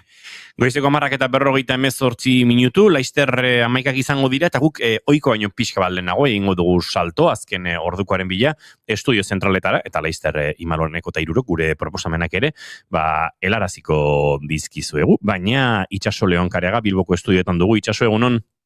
Bai, egunon Inigo eta egunon entzuleok, astelen goiz honetan ezagutarazi ditugun kontuen artean, nabarmenduko dugu martxoaren 3 ikasle greba deitu duela ikamak eta hilaren 17koarekin ere bat egin. Atzo gaur eta beti ikasleak lehen lerroan lemapean, memoria historikoa eta herriaren subiranotasuna erdigunean jarriko dituzte bi egunekin, bat egin du ikamak martxorako. Hoietako lehena martxoaren 3 izango da esan bezala, Espainiar poliziak Gasteizen 5 langile erail zituenetik 50 urte beteko direla eta memoria historikoaz eta ikasle mugimenduak transmisioan zein langile borrokan daukan garrantziaz jardu nahi dutela dio ikamak. Hori dela eta ikasle greba deitu dute egun horretarako eta gainera maila nazionaleko mobilizazio egingo du ikasle antolakundeak Gasteizen eguerdiko 12etan elurretatik abiaturik. Eta martxoaren 17an bestalde Euskal Gehiengo sindikalak deitutako greba orokorrera batzen dela azaldu ikamak, gauzak horrela gutxieneko soldata hemen erabaki SMI 1.500 euro, mejorar salarios para repartir la riqueza lelopean mobilizatuko den sektoretako bat, Euskal ikasleria izango dela nabarmendu dute. Ela, besteila, Ziru eta Etxalde dira greba hau deitzen duten sindikatuak. Greba honetan burujabetza ariketa bat planteatzen dela eta ikasleriak bertan ezinbesteko papera betetzen duela argi daukate ikamak ohar batean azpimarratu duenez. Eta bestalde geure mugetatik kanpo, Euskal Herritik kanpo, kontatuko dugu ere Oskar Puente, Espainiako garraio eta mugikortasun iraunkorreko ministroak ez duela baztertu zibererasoaren hipotesia gaur goizaldean, Kataluniako Rodalies zerbitzuan izandako gora beretan, izan ere, 2 aldiz izan dira arazo informatikoak oso denbora gutxian Adifen kontrol zentroan. Puentek Televisión Espainolan egin ditu adierazpenok eta zehaztu du oraindik ez dakitela zer gertatu den eta ez duela ezer elikatu nahi. Halere orain garrantzitsuena zerbitzua aurrera ateratzea dela azpimarratu ministroak. Jelidako istripuaren ondoren izandako geldialdiaren ostean 5 egunez zerbitzua ia erabat etenda egon eta gero. Eta informazio praktikoa berritze aldera etxera itzuliko gara aipatzeko lehentxeago gaur goizean eman dizuegula Deban izandako trafiko istripu baten berri Bilboko noranzkoan, esan dezakegu dagoeneko istripua amaituta dagoela eta herri guztiak zabaldu dituztela zentzurretan, beraz autopilaketak ere gutxituz doaz pixkanaka. Hauek orain arte kontatzeko ditugunak ordu bete barru itzuliko gara. Eskerrik asko Itxaso Leon, guke aurrera egingo dugu. Oraindik hainbat proposamen egiteko ditugulako ez Imanoleneko eta Hirurok, baizik eta Juneeneko eta Hirurok. Eta June, zu izango zara aurrena, beraz? Bale, nire gomendioa telesail bat da, Netflixekoa da ere, eta His and Hers izena du, gaztelaniaz Elieia. Itzulpena ez dago erabat ondo egin da, baina hori da izenburua. Bad things happen.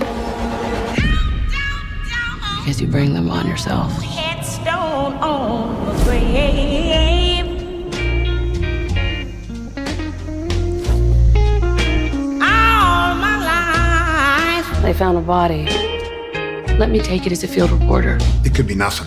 I think we both know it's not nothing. And I don't want the world to know. Telesaian, protagonistak Ana eta Jack dira, Tessa Thompson eta John Bernthal aktoreaek egiten dituzte pertsonaia hauek, eta ikusiko duguna da, bada thriller misteriotik badaukan telesail bat, 6 kapitulotakoa, kapitulo bakoitzak 40 eta 45 minutu artean irauten du, eta hemen ikusiko duguna da, eta hasiko dena da, Anaren herrian eta Jacken herrian hilotza bat agertuko da, pertsona bat hilda agertuko da, eta gainera agertuko da, ezagitien 30 piko labankadarekin hilda.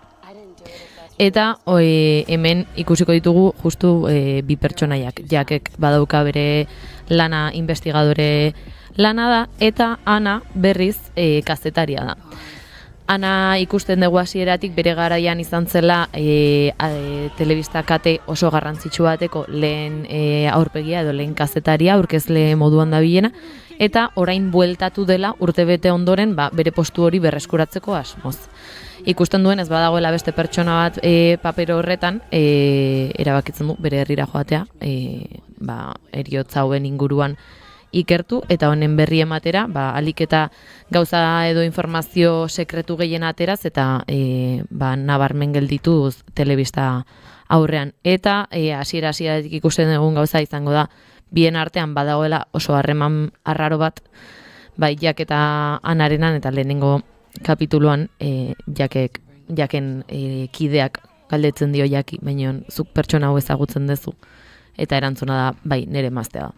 Eta hortik aurrera hasten dira batak informazioa behar duela, besteak ikerketa aurrera eraman nahi du, baino zailtasun ezberdinak topatuko ditu bidean, eta herri oso txikia izan da, joango dira pertsona ezberdinak hiltzen, eta hemen gertaera ezberdinak egongo dira. Neri asko gustatu zait, naiz eta nien naizen horrela tentsio aldetik ez zaizkit gustatzen thriller estiloko telesaiak, baina oso gustora ikusi deten telesail bada, azkar ikusten da, eta hori 6 kapitulo dira, beraz neko azkar ikusten da, eta gomendagarria da. Netflixen ikusgai, izena joan zait, His and Hers. The killer could be in this very room. I didn't hurt her, Anna. Do you know who did it? Entzuleok izan dokumental formatuan eta egiazko historia batean oinarrituta, eta izan fikziotik, agian azken bi proposamenak, intzaizkizue pixka bat horrela gogor, pixka bat thriller, pixka bat tragedia eta pixka bat tenso, eta nik proposamen leunago, gozoago bat ekarreko dizuet, oso minimalista, oso, esango dugu, kostumbrismotik edo egindako película. ¿Te recordes del teu primer amor? Sí. Va ser en aquest mateix viatge. Papa, mama, ens podem tirar? No està tan fred. Sí que tinc idea, això. Era d'aquí, ell. Un dia em va venir a buscar. Atentzio asko eman zidan pelikula honek arrazoi, igual inozo xamar batengatik, baina pelikula oinarrituta Danubio ibaian zehar familia batek egiten duen bizileta udarako zeharkaldi horietako batean. Danubio ibaia oso prest dago horretarako, pistak, bidegorri modukoak, nun gelditu eta nun lo egin ere nahiko prestatuta, eta plan oso politi izan daiteke, eta nik hori zagutu nuen, Piraguaz Danubio jetxi nuenean, eta ikusten dituen jendea biziletan, eta esaten nuen, bada igual Piraguaren behar tekniko-logistikoetatik aratago, erresago eta leunago egiteko moduko zerbait, ez? Eta hori da nolabait pelikula honen kontekstu espaziala gertatzen da, Danubio ibaiaren estetika horren baitan, familia baten, nolabaiteko bidai horretan. Esango dugu, ez dakit, badela nolabait coming of age bat, nerabe zaroaren inguruko pelikula bat, eta sexualitatearen deskubrimenduaren inguruko pelikula bat. Estrani Ryu bueno, ez dakit, Ibai Arraroa edo horrelako zerbait itzuliko litzateke pelikula katalan hau, Jaume Claret Muxarteke filminen 3 egun barru estrenatuko duena, baina dagoeneko pelikula honek bide luzea egin du, Veneziako Horizonti sekzioan izan zuen premierra, gerora da film festivalen, ez dakit, Katalunian egiten den autore zinearen jaialdian, Donostiako zinemaldian ikusmira berriaken ere gontzen, nik enuen orduan ikusteko aukerarik izan, naiz eta dagoeneko begiz jota banuen, eta azken, egun hauetan jakin dut, filminen estrenatuko dela, ostegun honetan, eta horregatik gomendatu nahi nizuen. Diodan bezala, oso pelikula goxoa, detaile oso txikietan oinarritutakoa, 16 milimetrotan dago filmatuta, intentzio konkretu batekin gainera, nolabait zine espresionista edo gozten zaio zuzendari honi, Jaume Clareti, eta berak espresionismo ere Aiona Monen gandik jaso zuen, bere Aiona Jaume Muxart, Katalunian eta arte munduan ezaguna izan zen margolari espresionista abstraktua izan zen, bere amona Russer Ayel, hau ere margolaria, baina pixkate Paul Kleeren giroan edo kokatzen da gehiago, eta pintura nolabait surrealistagoan eta berak 16 milimetroak aukeratu zituela, pixkat mihisearen estetika hori, koloreen enpastatze hori ere nolabait irudikatzen zuelako. Pelikularen oinarrian dago deskubrimendu sexual hori eta homosexualitatearen deskubrimendua esango dugu, eta nola hori haurtzaroan gertatzen den, eta pixka bat deskubrimendu horretan, eta nerabezaroaren estando horretan, familiaren gandik momentu batzutan urrundure egiten den, eta hor gertatzen dira, deskubrimendu personalak, deskubrimendu familiarrak, udako bidaia batean gertatzen diren konversazioak eta horrelakoak. Oso interesgarria, hau zuzendariaren entrevista baten irakurri nuen, baina uste zinemaldi garaian irakurri nuela, intimitate koordinatzailearen erabilera, hori, gaur egun nahiko ikua gertatzen da, estena sexualak edo intimitate agerian geratuko den uneetan, Tabata Cerezo izan da lan hori egin duena, baina batez ere, eta hau teknikoki ere interesgarria iruditzen zait, Imanol, zinema zuzendari zaren horretan, baina uste orokorrean denontzat ere, nola, argazki zuzendariarekin adostu behar izan zuten, edo zalantz izan zuten, zein zen horrelako sekuentziak grabatzerakoan aukeratu beharreko distantzia, kamara ze distantziatara jarri, eta buelta asko mantzizkiotela horri, eta erabakizutela distantzia metro bat zela. Eta lehenengo erreak izan daiteke oso invasiboa dela metro batera kamara jartzea. Baina ez zutela nahi kamara urrundu eta pixkat boieu funtzio bat hartzezan, ez? Ez ezalai izan, ez? Aditza falta zait hemen. Ez edin izan, barkatu, nolabait kamara urrunetik eta urrunetik iskutuan begira ari den begi batzun irudikapena, baizik eta momentu intimo horretan, intimitate horren barruan egotea. Eta, horrek suposatzen zuela, lanketa bat noski, kamara, operadorea, dena gertu dagoelako, nahiz eta gero zuzendari igual, pixkate urrunago egon eta bar, baina autori egin zutela, eta benetan interesgarria iruditu zitzaidan, pixkate nondik hautatu zuten hau. Tabata Cerezo esan dezo. Tabata Cerezo izan da, Maspalomaseko intimitate koordinatzaia, Los Domingosekoa, Romeriakoa, bera da orain hemen... film handi guztietan dago, balaxe, eta pelikula ere ekarri dut nolabait, badagoelako nominatuta zinema zuzendari gazten Goya sarira, eta baita aktore hasi berri honenarentzat horrela itzultzen da, Revelación. Jan Monter da aktorea, eta Goya sarietan, bi izendapen horiek jaso ditu, gainera, bestalde, Kataluniako Zinema Akademiaren sarietan ere 8 izendapen ditu, eta tartean gidoia, Claret Muxartekin, Claret Muxarte barkatu, Meritxell Kolelekin batera, sinatzen duen gidoi hori. Ostegunen izango da ikusgai filminen, Estrani Riu, benetan, nik ezin izan dut oraindik ikusi, baina pelikularen inguruan ikusi dudan guztiak eta asko erakartzen hau, eta hausen nire gomendioa ostegun ontarako. Eta goizeko 11 eta 11 ditugun honetan, azken gomendio bat ere badugu zuentzat, Eneko Iturbe zurea, Hamnet. Hoi barkatu mikroa. Hamnet. Pelikula hau pasaren urte bukaeran estrenatu zen, baina asteburu hontan iritsi da Hego Euskal Herrira. Eta, Hamnetek kontatzen du, William Shakespearek nola sortu zuen Hamlet. Nola bete, historia horretan oinarrituta dago zer, bera eta bere emaztearen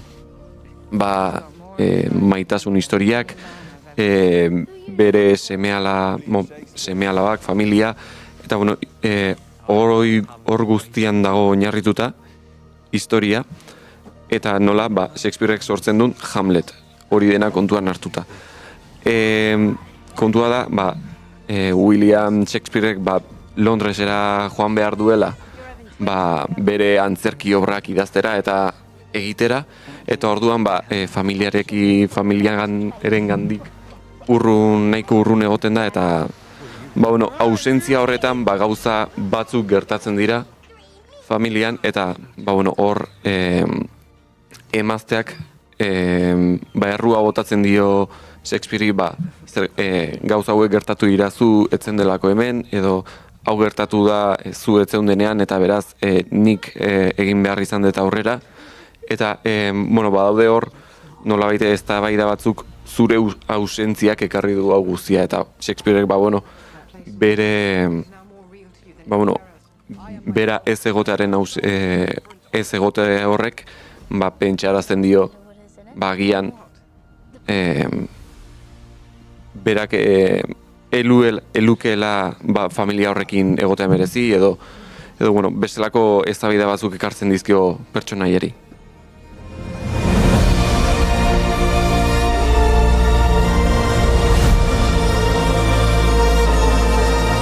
To die, to sleep, perchance to dream. What do you see? Eta, esan dut Shakespearen historian inspiratzen dela, pelikula, baina, berez, pelikulako protagonista Shakespearen emaztea da. Orduan dena kontatzen da emaztearen ikuspegitikan, eta hori ere interesgarria iruditzen zaize beti. Nolabait, olako biopik edo olako bizitza errealeko pertsonaien historia kontatzerakoan, beti kontatzen da pertsonaia historikotik, ez da, bere hartzen da ardatz bezala, eta hemen gustatzen zait, ardatza ez dela Shakespeare bera baizik eta bere emaztea. Eta bere emazteak nola bizitzen duen hori guztia, senarra ez egotearen ausentzia hori, baita emazteari herrian esaten diote sorginen ondorengoa dela, ze basotikan dator, berak ere badun nola baiteko bere etxean beti izan da tradizioa aurrak basoan jaio behar dutela, eta orduan berak ere bere aurrei basora joaten da aurrak erditzera. Eta orokorrean asko gustatu zait pelikula, eta gero baita aipatu nahi nuen Hamleten pertsonaia egiten duena. Hamlet da Shakespeare eta Agnes emaztearen semea. 12 urte ditu eta oso lan ona egin du, ni harrituta geratu naiz, hain gazte izan da nola aktuatu dezaken pertsona batek, eta hori aipatzekoa da 12 urte soilik izan da nola aktuatu duen film guztian zehar. Gainera, pelikula okerrez baldin banago Oscarretara nominatua dago, pelikula oberena, eta baita irabazi du drama asko pelikula obenaren saria Golden Globetan. Aurreko astean aritu ginen Nomadland pelikularen inguruan, zuzendaria bera, Chloe Zhao, zuzendari txinatarra, pelikula honen zuzendaria bera, horrek ere nolabait erakusten du maila handiko pelikulatez ari garela, eta hemen ere esan daiteke aurrekontuz justu ez direla ibili. Ez, nabari da, aktoreak ere ezagunak dira. Adibidez, hori da Paul Mescal dago Shakespearen paperean, eta nabari da dirua dagoela aurrekontu honetan, eta nik orokorrean asko gustatu zaidan pelikula bada, eta gomendatzen dizuet, hemen zaudeten denoi. Hoxe gure azken proposamena entzuleo, goizeko 11:16 minutu, oraindik gauza asko kontatu behar ditugu, eta entzulei kontatu behar diegu, dagoeneko, Ordiziatik Tolosara heldu dela gure gonbidatu galdua, gero kontatuko digu zertan eta nola ibili den Euskal Herrian egiten ari den trabesia partikular honetan. Ez da honen bale, entretenitzen gera bidote bale. Frenorik gabe, taula panera, norabiderik gabeko dela, batzutan negar bestetan algara,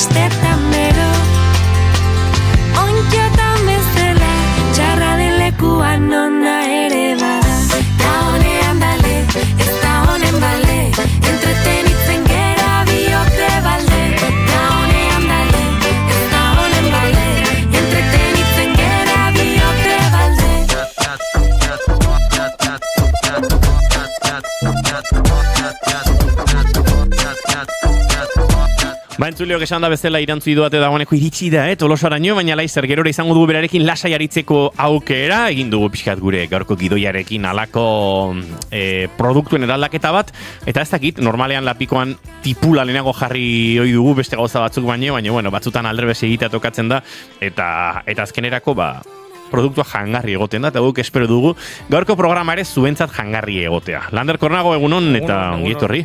Egunon guztioi. Tipula beti aurretik? Depende. Askotan bai, ez? Askotan bai. Normalen bai. Normalen bai. Baina gaur ez diguzu lapikoa hitz egingo, gaur ez diguzu tipulari buruz hitz egingo.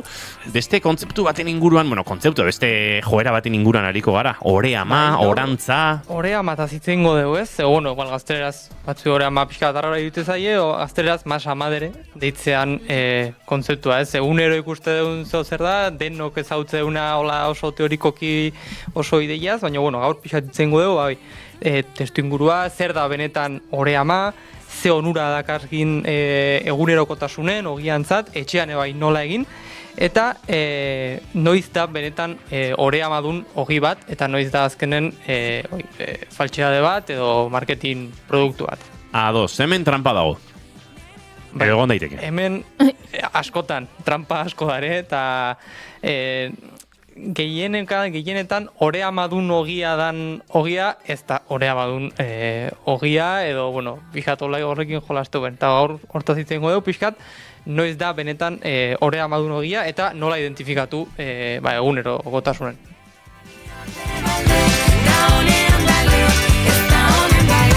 Entretenitzen gera biok de Entzuleo, gure sukaldariarekin, Lander Kornagorekin murgilduko gara, beraz, oreamaren mundu honetan. Eta testu inguru pixka jarri beharko dugu mai gainean, ezertan hasi horretik? Oreama azkenen da, baintxo bertan modan dago, azkenen bain dela urte batzutatik honea egunero entzute dugu oreamadun ogia, ona dala, txarra dala, zer aldatuta da hola, ez da gize, baina esan beharra da, joera honek 5.000 urte baino gehiago dituela. Ez dala oain dela 20 urte deskubrituan ze, baizik eta izan zen lehenengo ogiak egiteko metodoa, ez, oreama honekin.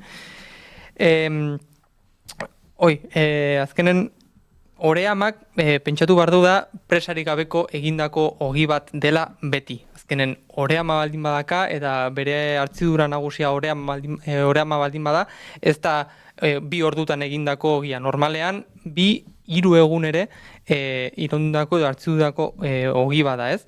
Baina deno dakigu berez zer dan oreama, obentzat sonatzegu, egun kaletikan ikusi okindegi baten oreama duen ogia, ez? Baina zer da, benetan, oreama?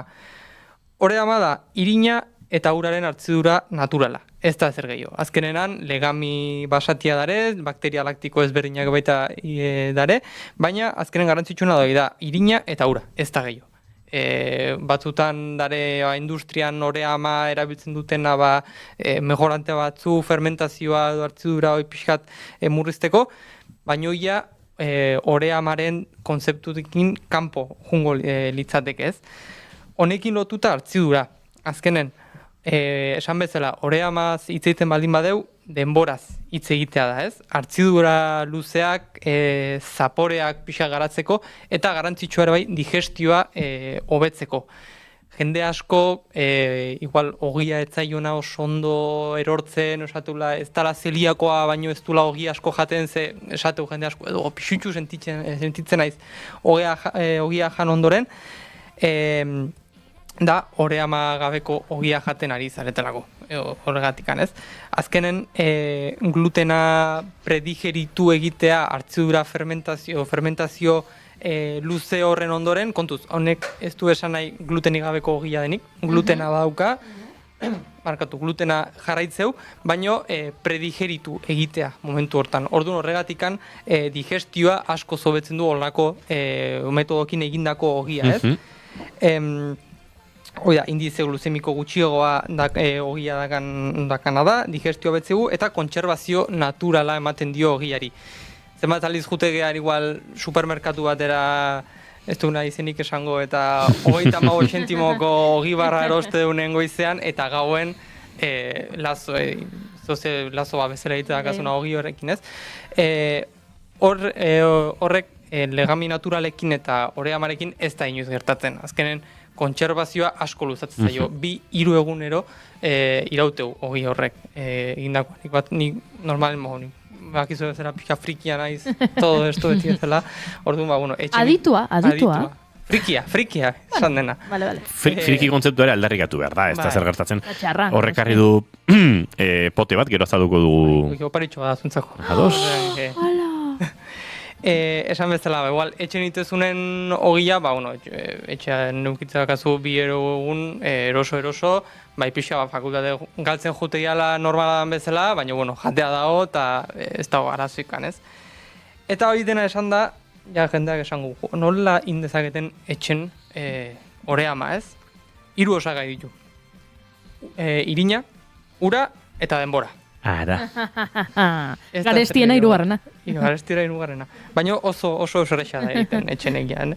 Normalen 5-7 egun iraunduko egu prozesu honek, ja oreama on bat eduki arte, da solido eduki arte, ez? Orduan, lehenengo gunea ja juntzea, ja dena erosizu, etxen dakazu dena, potea dakazu dena prest. Lehenengo gunen, ura eta irina kantitate berdinetan nahastu. 50 gramu irin, 50 gramu ura.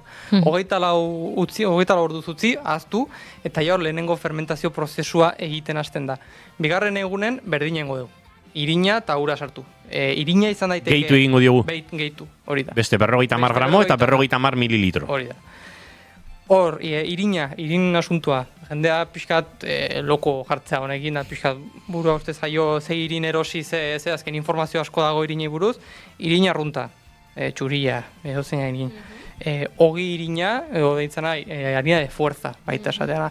Edo gari osoko irina, baita erabilizak ezue. Hauek nahastu egin daitezke. Nik gaur ekarrietena adibidez, gari osoko irina eta ogi irina modu berdien dira, 50%, 50 bestia. Baina nahi dezuena, erabilizak ezu, ez? Normalen beti hasteko, bai da egia dela, beti gari osoko irina rekomendatzen dela. Azkenen elikadura gehiago dago bakterientzat eta legamientzat. Baina, geho haste zaneten pixka kontuatzen zate nola funtzionatzen hobeto, txarro, hoi zuen eskutan. Eta 3. egunen, hemen arraroa badirudi ere, oreamaren erdia baztertu beharko dugu. Normalen kantitate oso gutxi iteia hasieran, ez? 50 gramu, orduan, normalen beti basura eta botatzea, baina, aprobetxutu nahi baldin badezute, zartagi baten bota, eta tortita antzeko batzuk ita dezakezu baita, ez botatzeko. Behin erdia botatakoan, berrize, beste 50 gramu irin, beste 50 mililitro ur botako ditugu.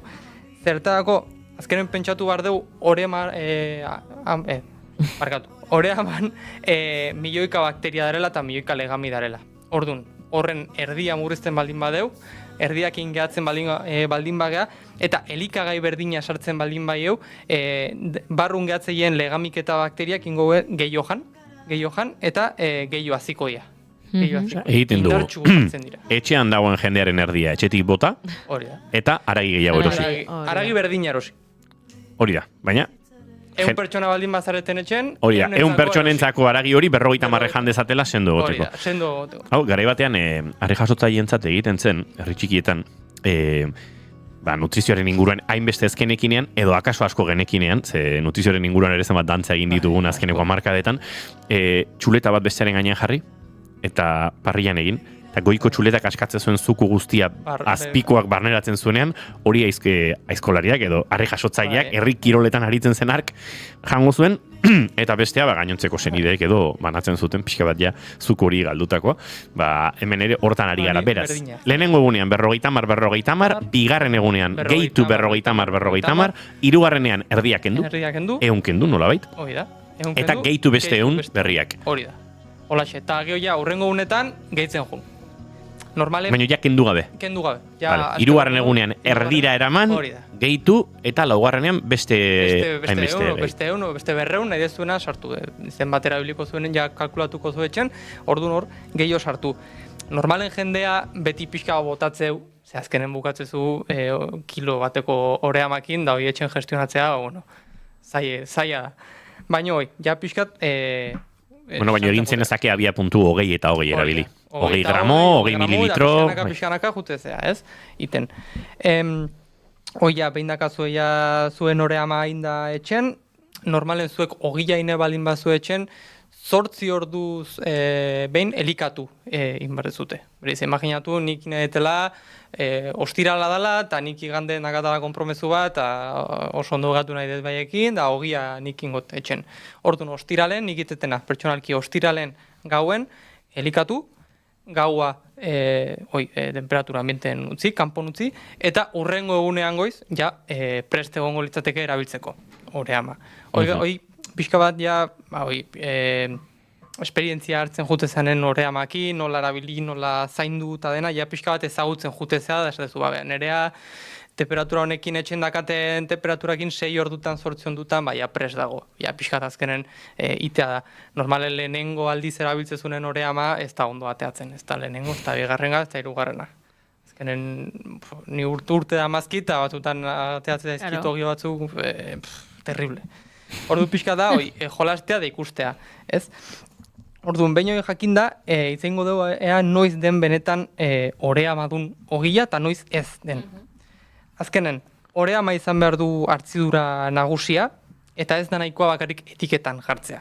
Azkenen zure hartzezu ogi baten etiketa, da jartzu irina, ura, gatza, eta gero hastea hor mikatz mejoranteak, kontserbatzaileak, kriston zerrenda, eta azkeneko jartzu oreama, 100 bat. Hori logikoki ez da oreama dun ogila ez. Azkenen esan bezala, oreama izan behar du hartzidura nagusia. Bakarrikan, irina, ura, gatza eta oreama izan behar du etiketan ez. Legami komertzialak gehitu gabe, baino, bai, egia dela, depende ze industrian pixkat produzioa hobetzeko legami esternoak ebai sartze zaizkiola oreama duen ogiai.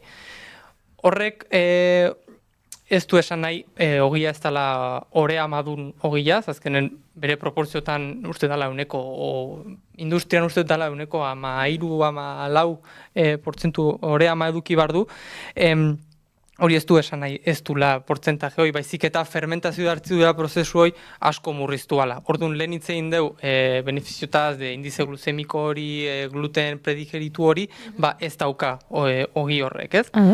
Hartzidura kontun prozesu hori motela, naturala izan behar du, eta esan bezala askotan ordu edo egunak irautu behar dutena, ez? Gero, zapore dut osaia, ointxo bertan gare ohituta zapore plano batzuk, ez dakala zapore asko gabeko ogiak, ez daukala ez da azidez puntu hori, ez da sakontasun hori, ez? Oso leunak kontsumizitu ointxo bertan ogiak. Eta zapore eta usaina dira justiz kontrakoak, ez?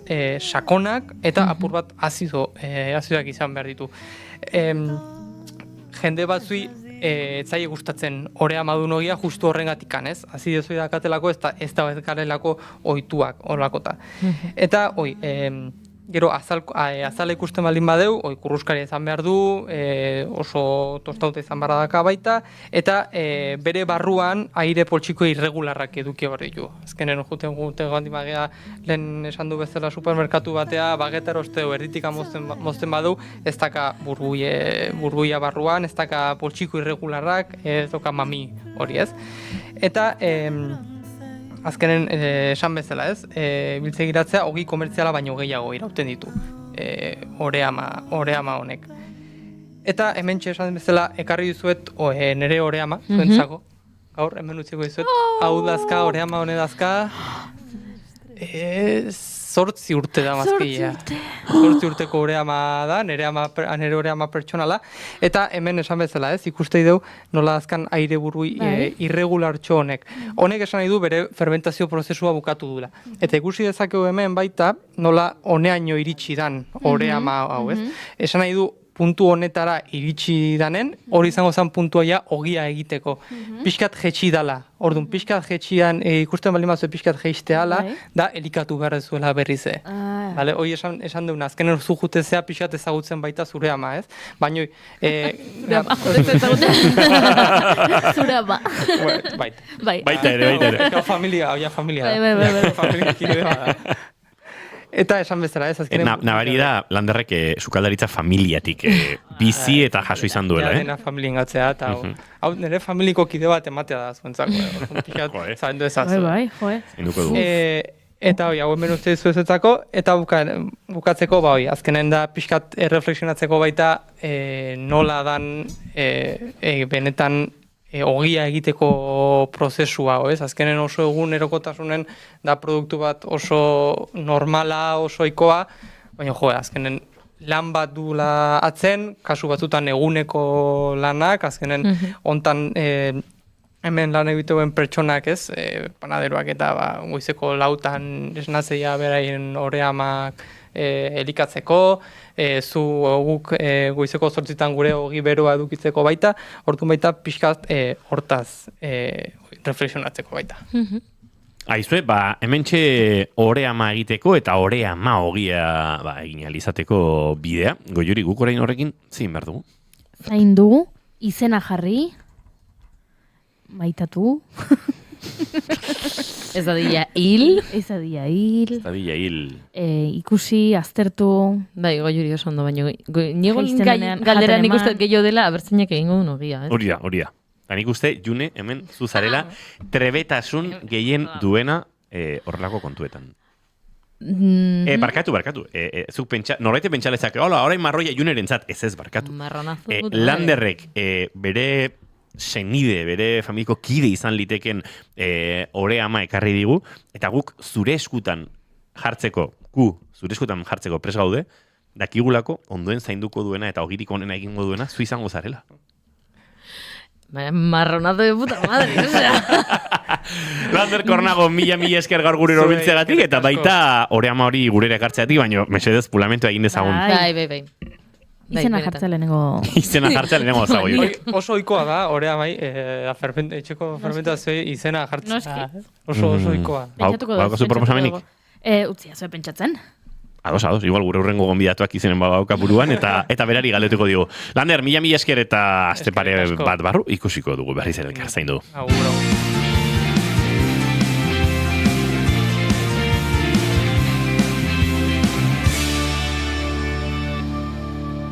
Bigarrenak ez direlako beti okerragoak, bigarren kafea.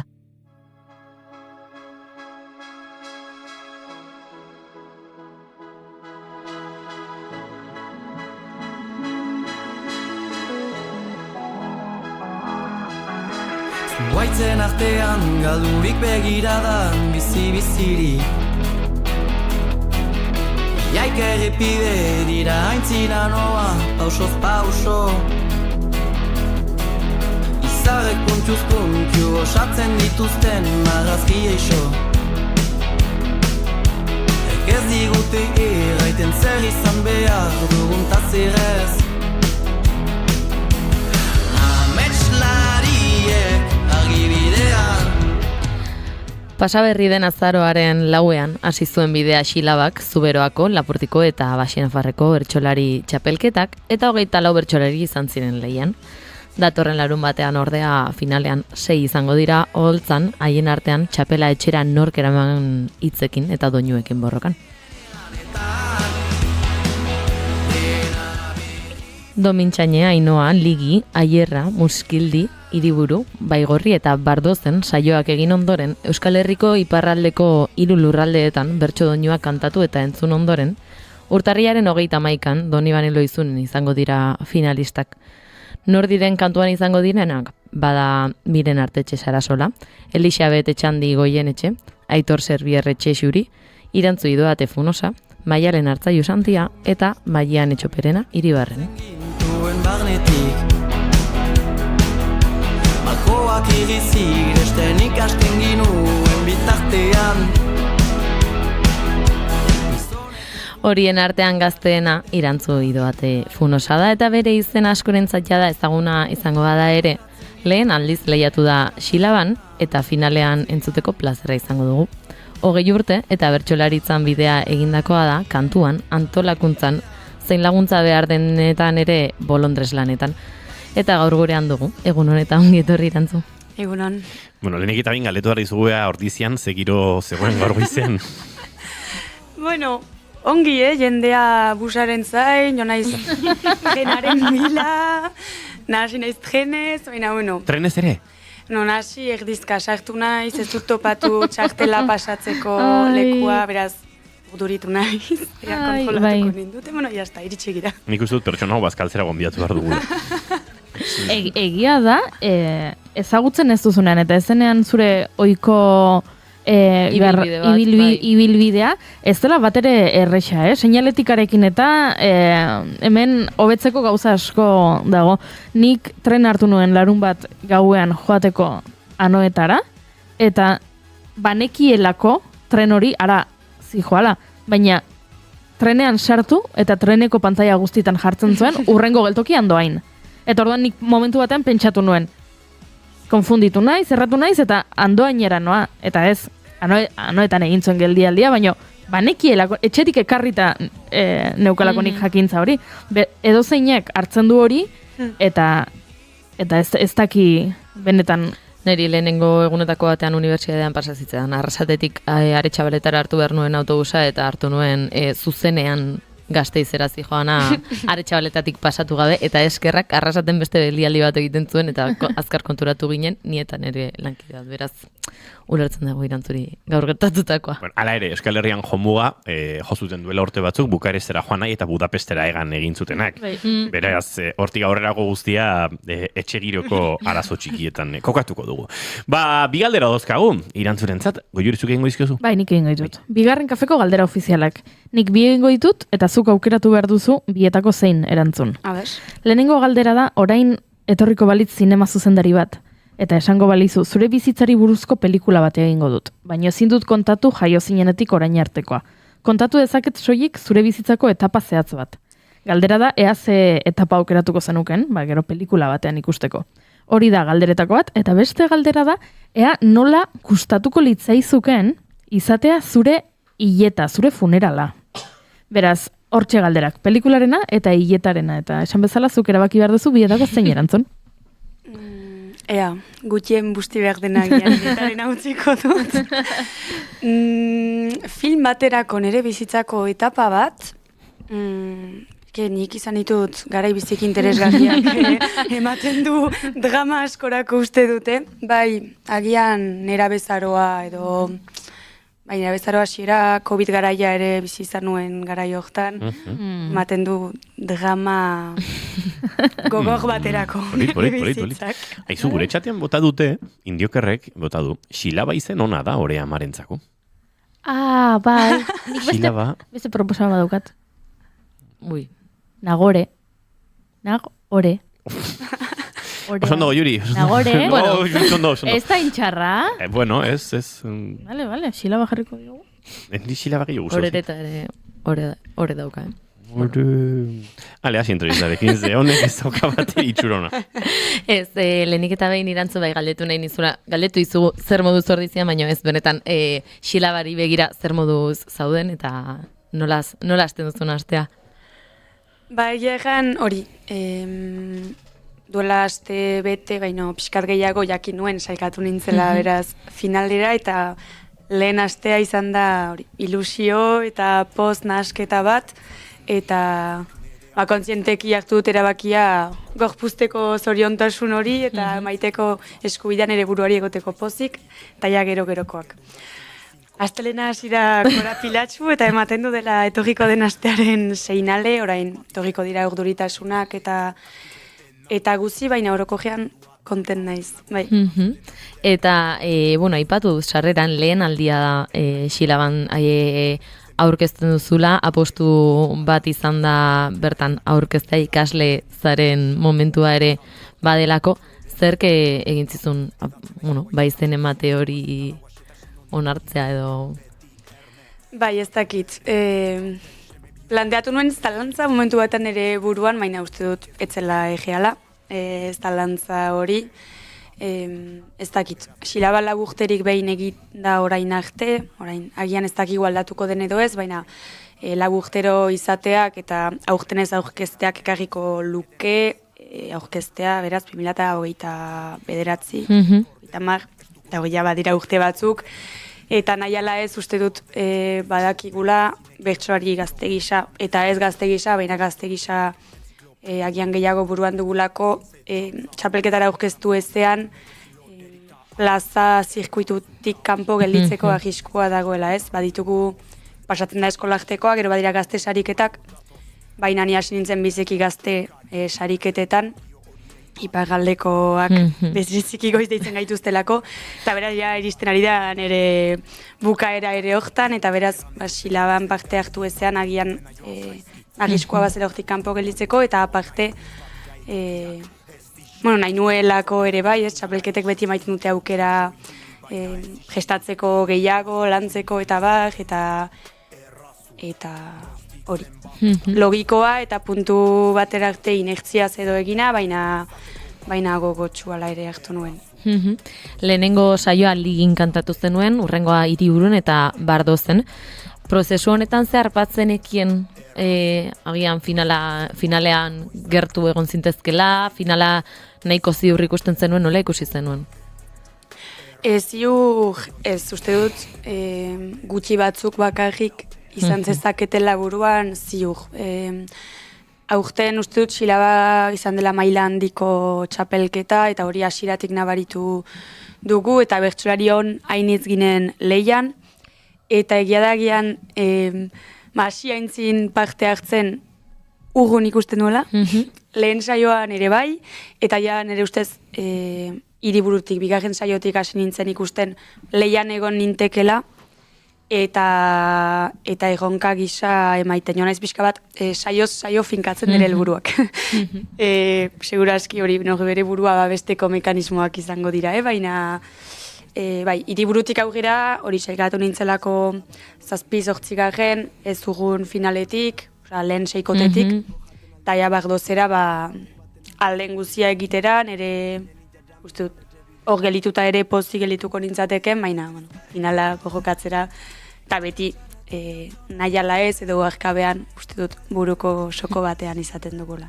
Entzulek jakin dezaten ez, lehen eta bigarren saioetan, bigarren postuan gelditu zinen, hirugarren postuan puntu batera. Eta aipatu duzuna ez, horrek eman zizun bukaeran finalera pasatzeko aukera. Hau kontuan izan da, zuk nola ikusten duzu zure burua finalean?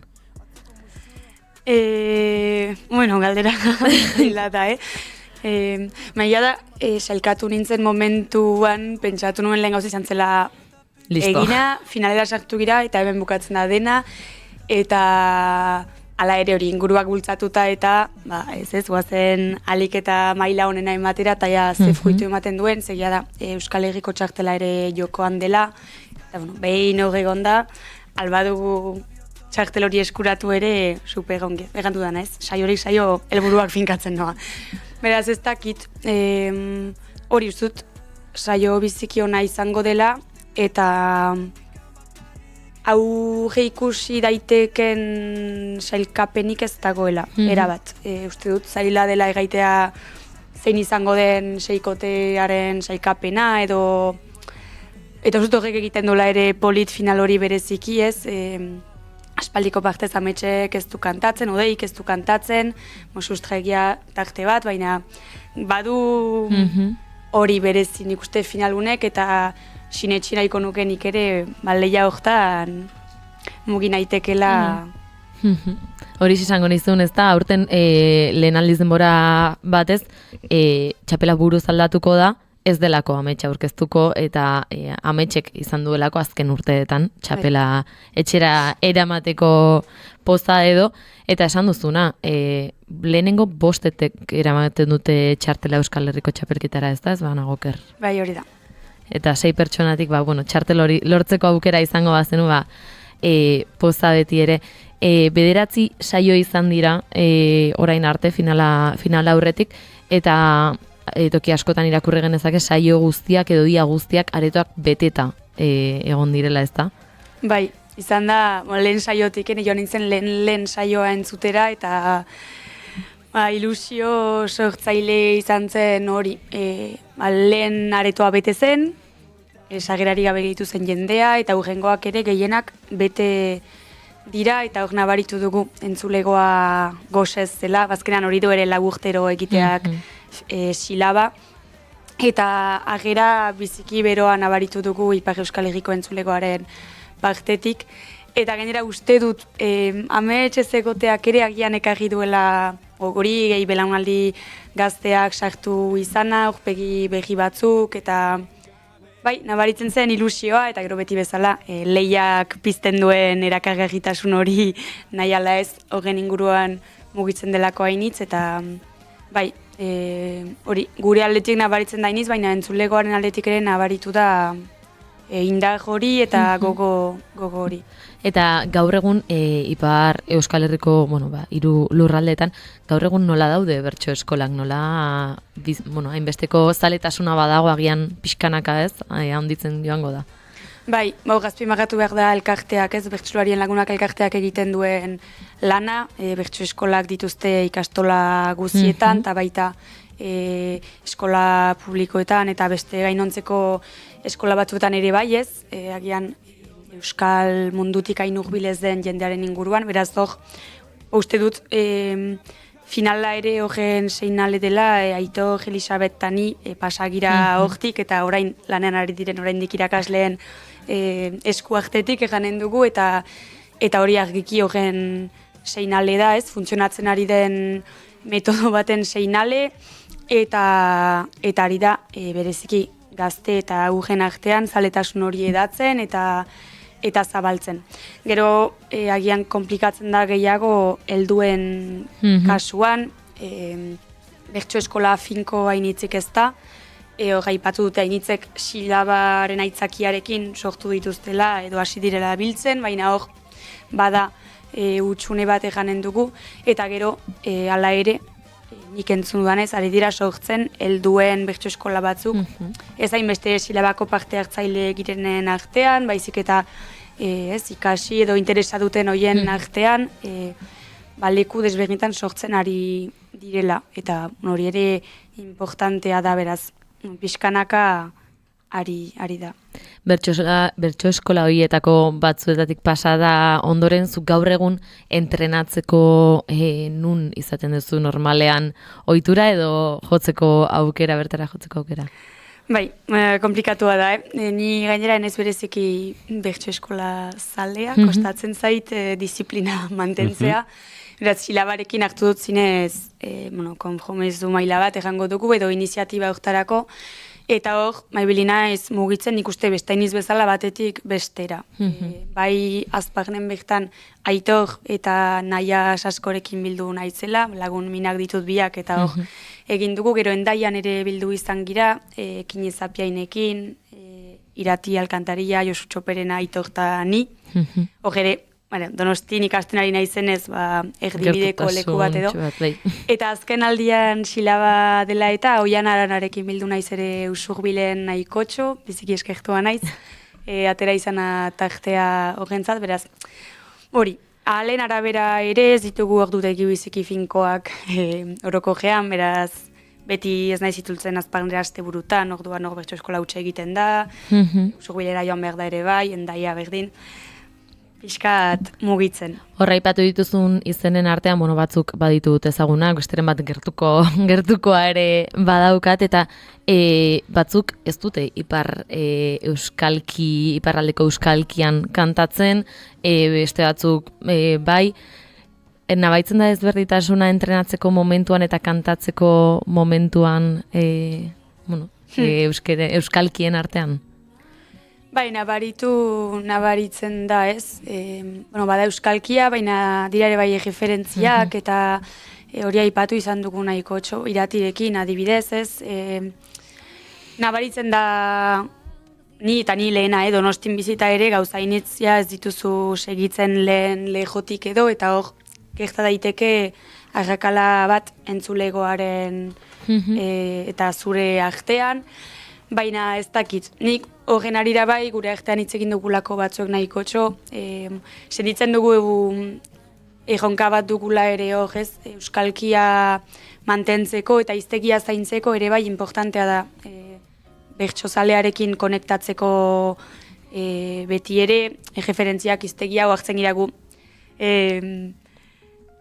hartzen dugula nahi baino gehiago agian rimategian aldetik edo formulazioan aldetik ego Euskal Herrian erabiltzen den hizkera bat, ez bertsolaritza edaten dugulako leku hortatik bereziki, eta gero izten zira silabara, eta gauza batzuk agian ez dituzuela egan nahi, edo ez dira berdin ulertzen, eta saiatu gira lantzen batzuk, gero improvisatzeko momentuan egiten da aldena, baina hori, eta bereziki erreferentziak, gauza desberdinak, baina pertsonak, enpresak, edabideak, eta hori garrantzitsua da nik uste konektatu nahi bada.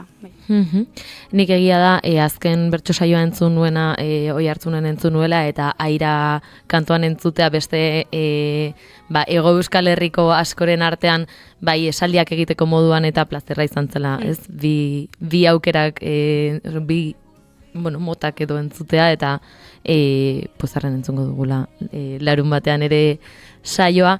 Bai bukatze aldera irantzu, jendea begira egongo baldin bada argazkietara, bada zerbait ere, aipagarria, gizonezko bakarra eta 5 emakume izango zaretela holtzan, ez da?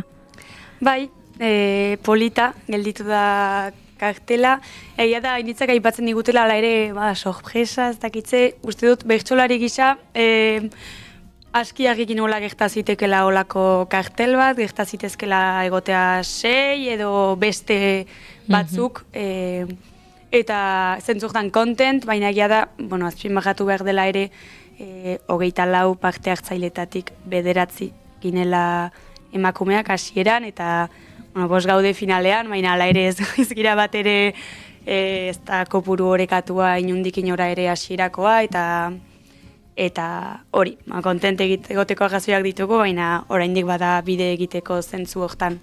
Baina hori, gero kartela polita horrekin, gero sailkatu girenak ere sailkatu gira maila onarekin, eta saiatzen gira hori azpimarratzen ere ez, eta ez dakit, gainera biziki bertxokera eta desberdinetakoak gira, eta horrek emango dio sarman ikuste argazki hori. Izan daiteke agian, agian batzuentzat obidade bat da, ez? Baina 9 emakume aurkeztu zineten, 9 horiek prest aurkeztu zineten, edo uste duzue prest aurkeztu zinetela, eta agian gizonezkoek uste dute beti daudela prest, esan nahi dut, egon daitekela, ez? Horre bakoitzak bere burua beherago jartze hori, ez da, ze bertso eskoletan emakumeak izango dira. Bai, hori da, guk egiten dugun irakurketa ere gertatzen dena dela, izena ematen duten emakumeak direla oso onak gertxotan, eta horregatik ematen dutela izena orokorrean, eta ordea maila nahikoa ez dutela pentsatzen dutenak edo, zuzenean ez direla aurkezten, eta badira bertso eskoletan, orokorrean, guk eskolarteko garaian eta gehiengoa dira, aparte txapelak eta irabazten azken aldian neska gazteak dira, bai, betikoa ez, baina bada horren seinalen ikuste hasi izana kopuru horietan eta bukatu izana 5 egoten final batean.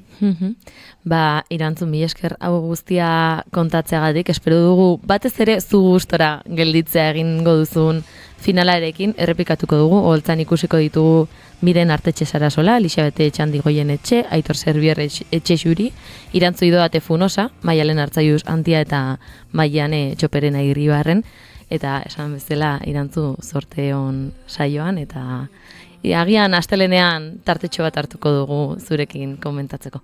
Ederki, mila esker. Eskerrik asko.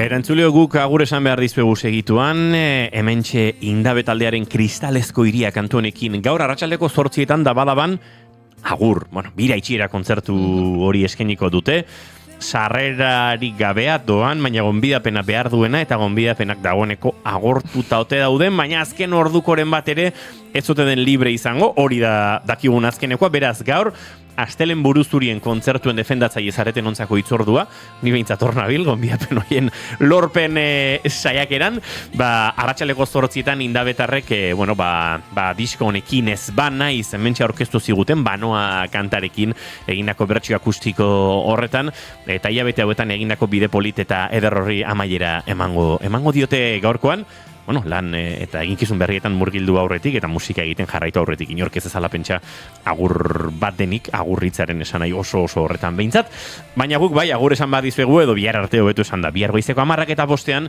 hemen izango garelako zuekin Junior Romatit Ibarguren, eskerrik asko? Astelener arte. Datorren astera arte. Goiuri Zeizarandia bihar arte. Bihar arte. Eta zuekin zuleok plazer baduzue, guk bihar goizeko 10:05 kafe 2 edo 3 hartuko ditugu. Edo 4 behar direnak, asteari behar bezalako energia jartzeko. Gozatu kristalezko iria Indaberen diskotik, gaur azkeneko minutu hauek egiteko konpainian utziko zaituztegu. Bihar arte ondo izan, aio!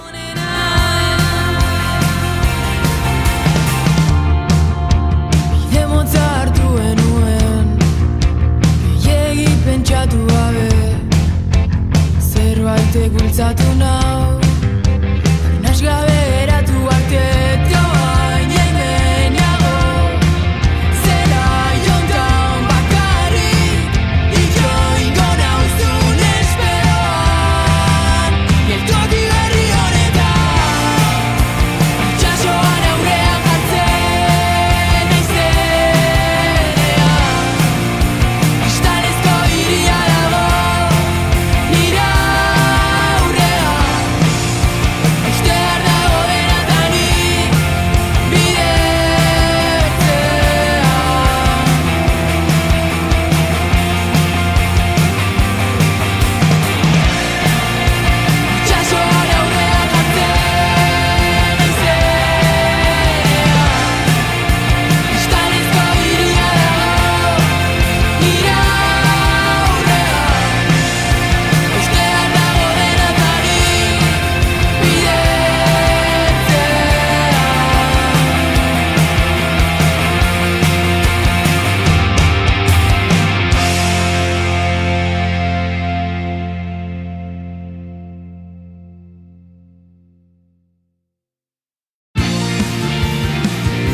Keep calm and bigarren kafea.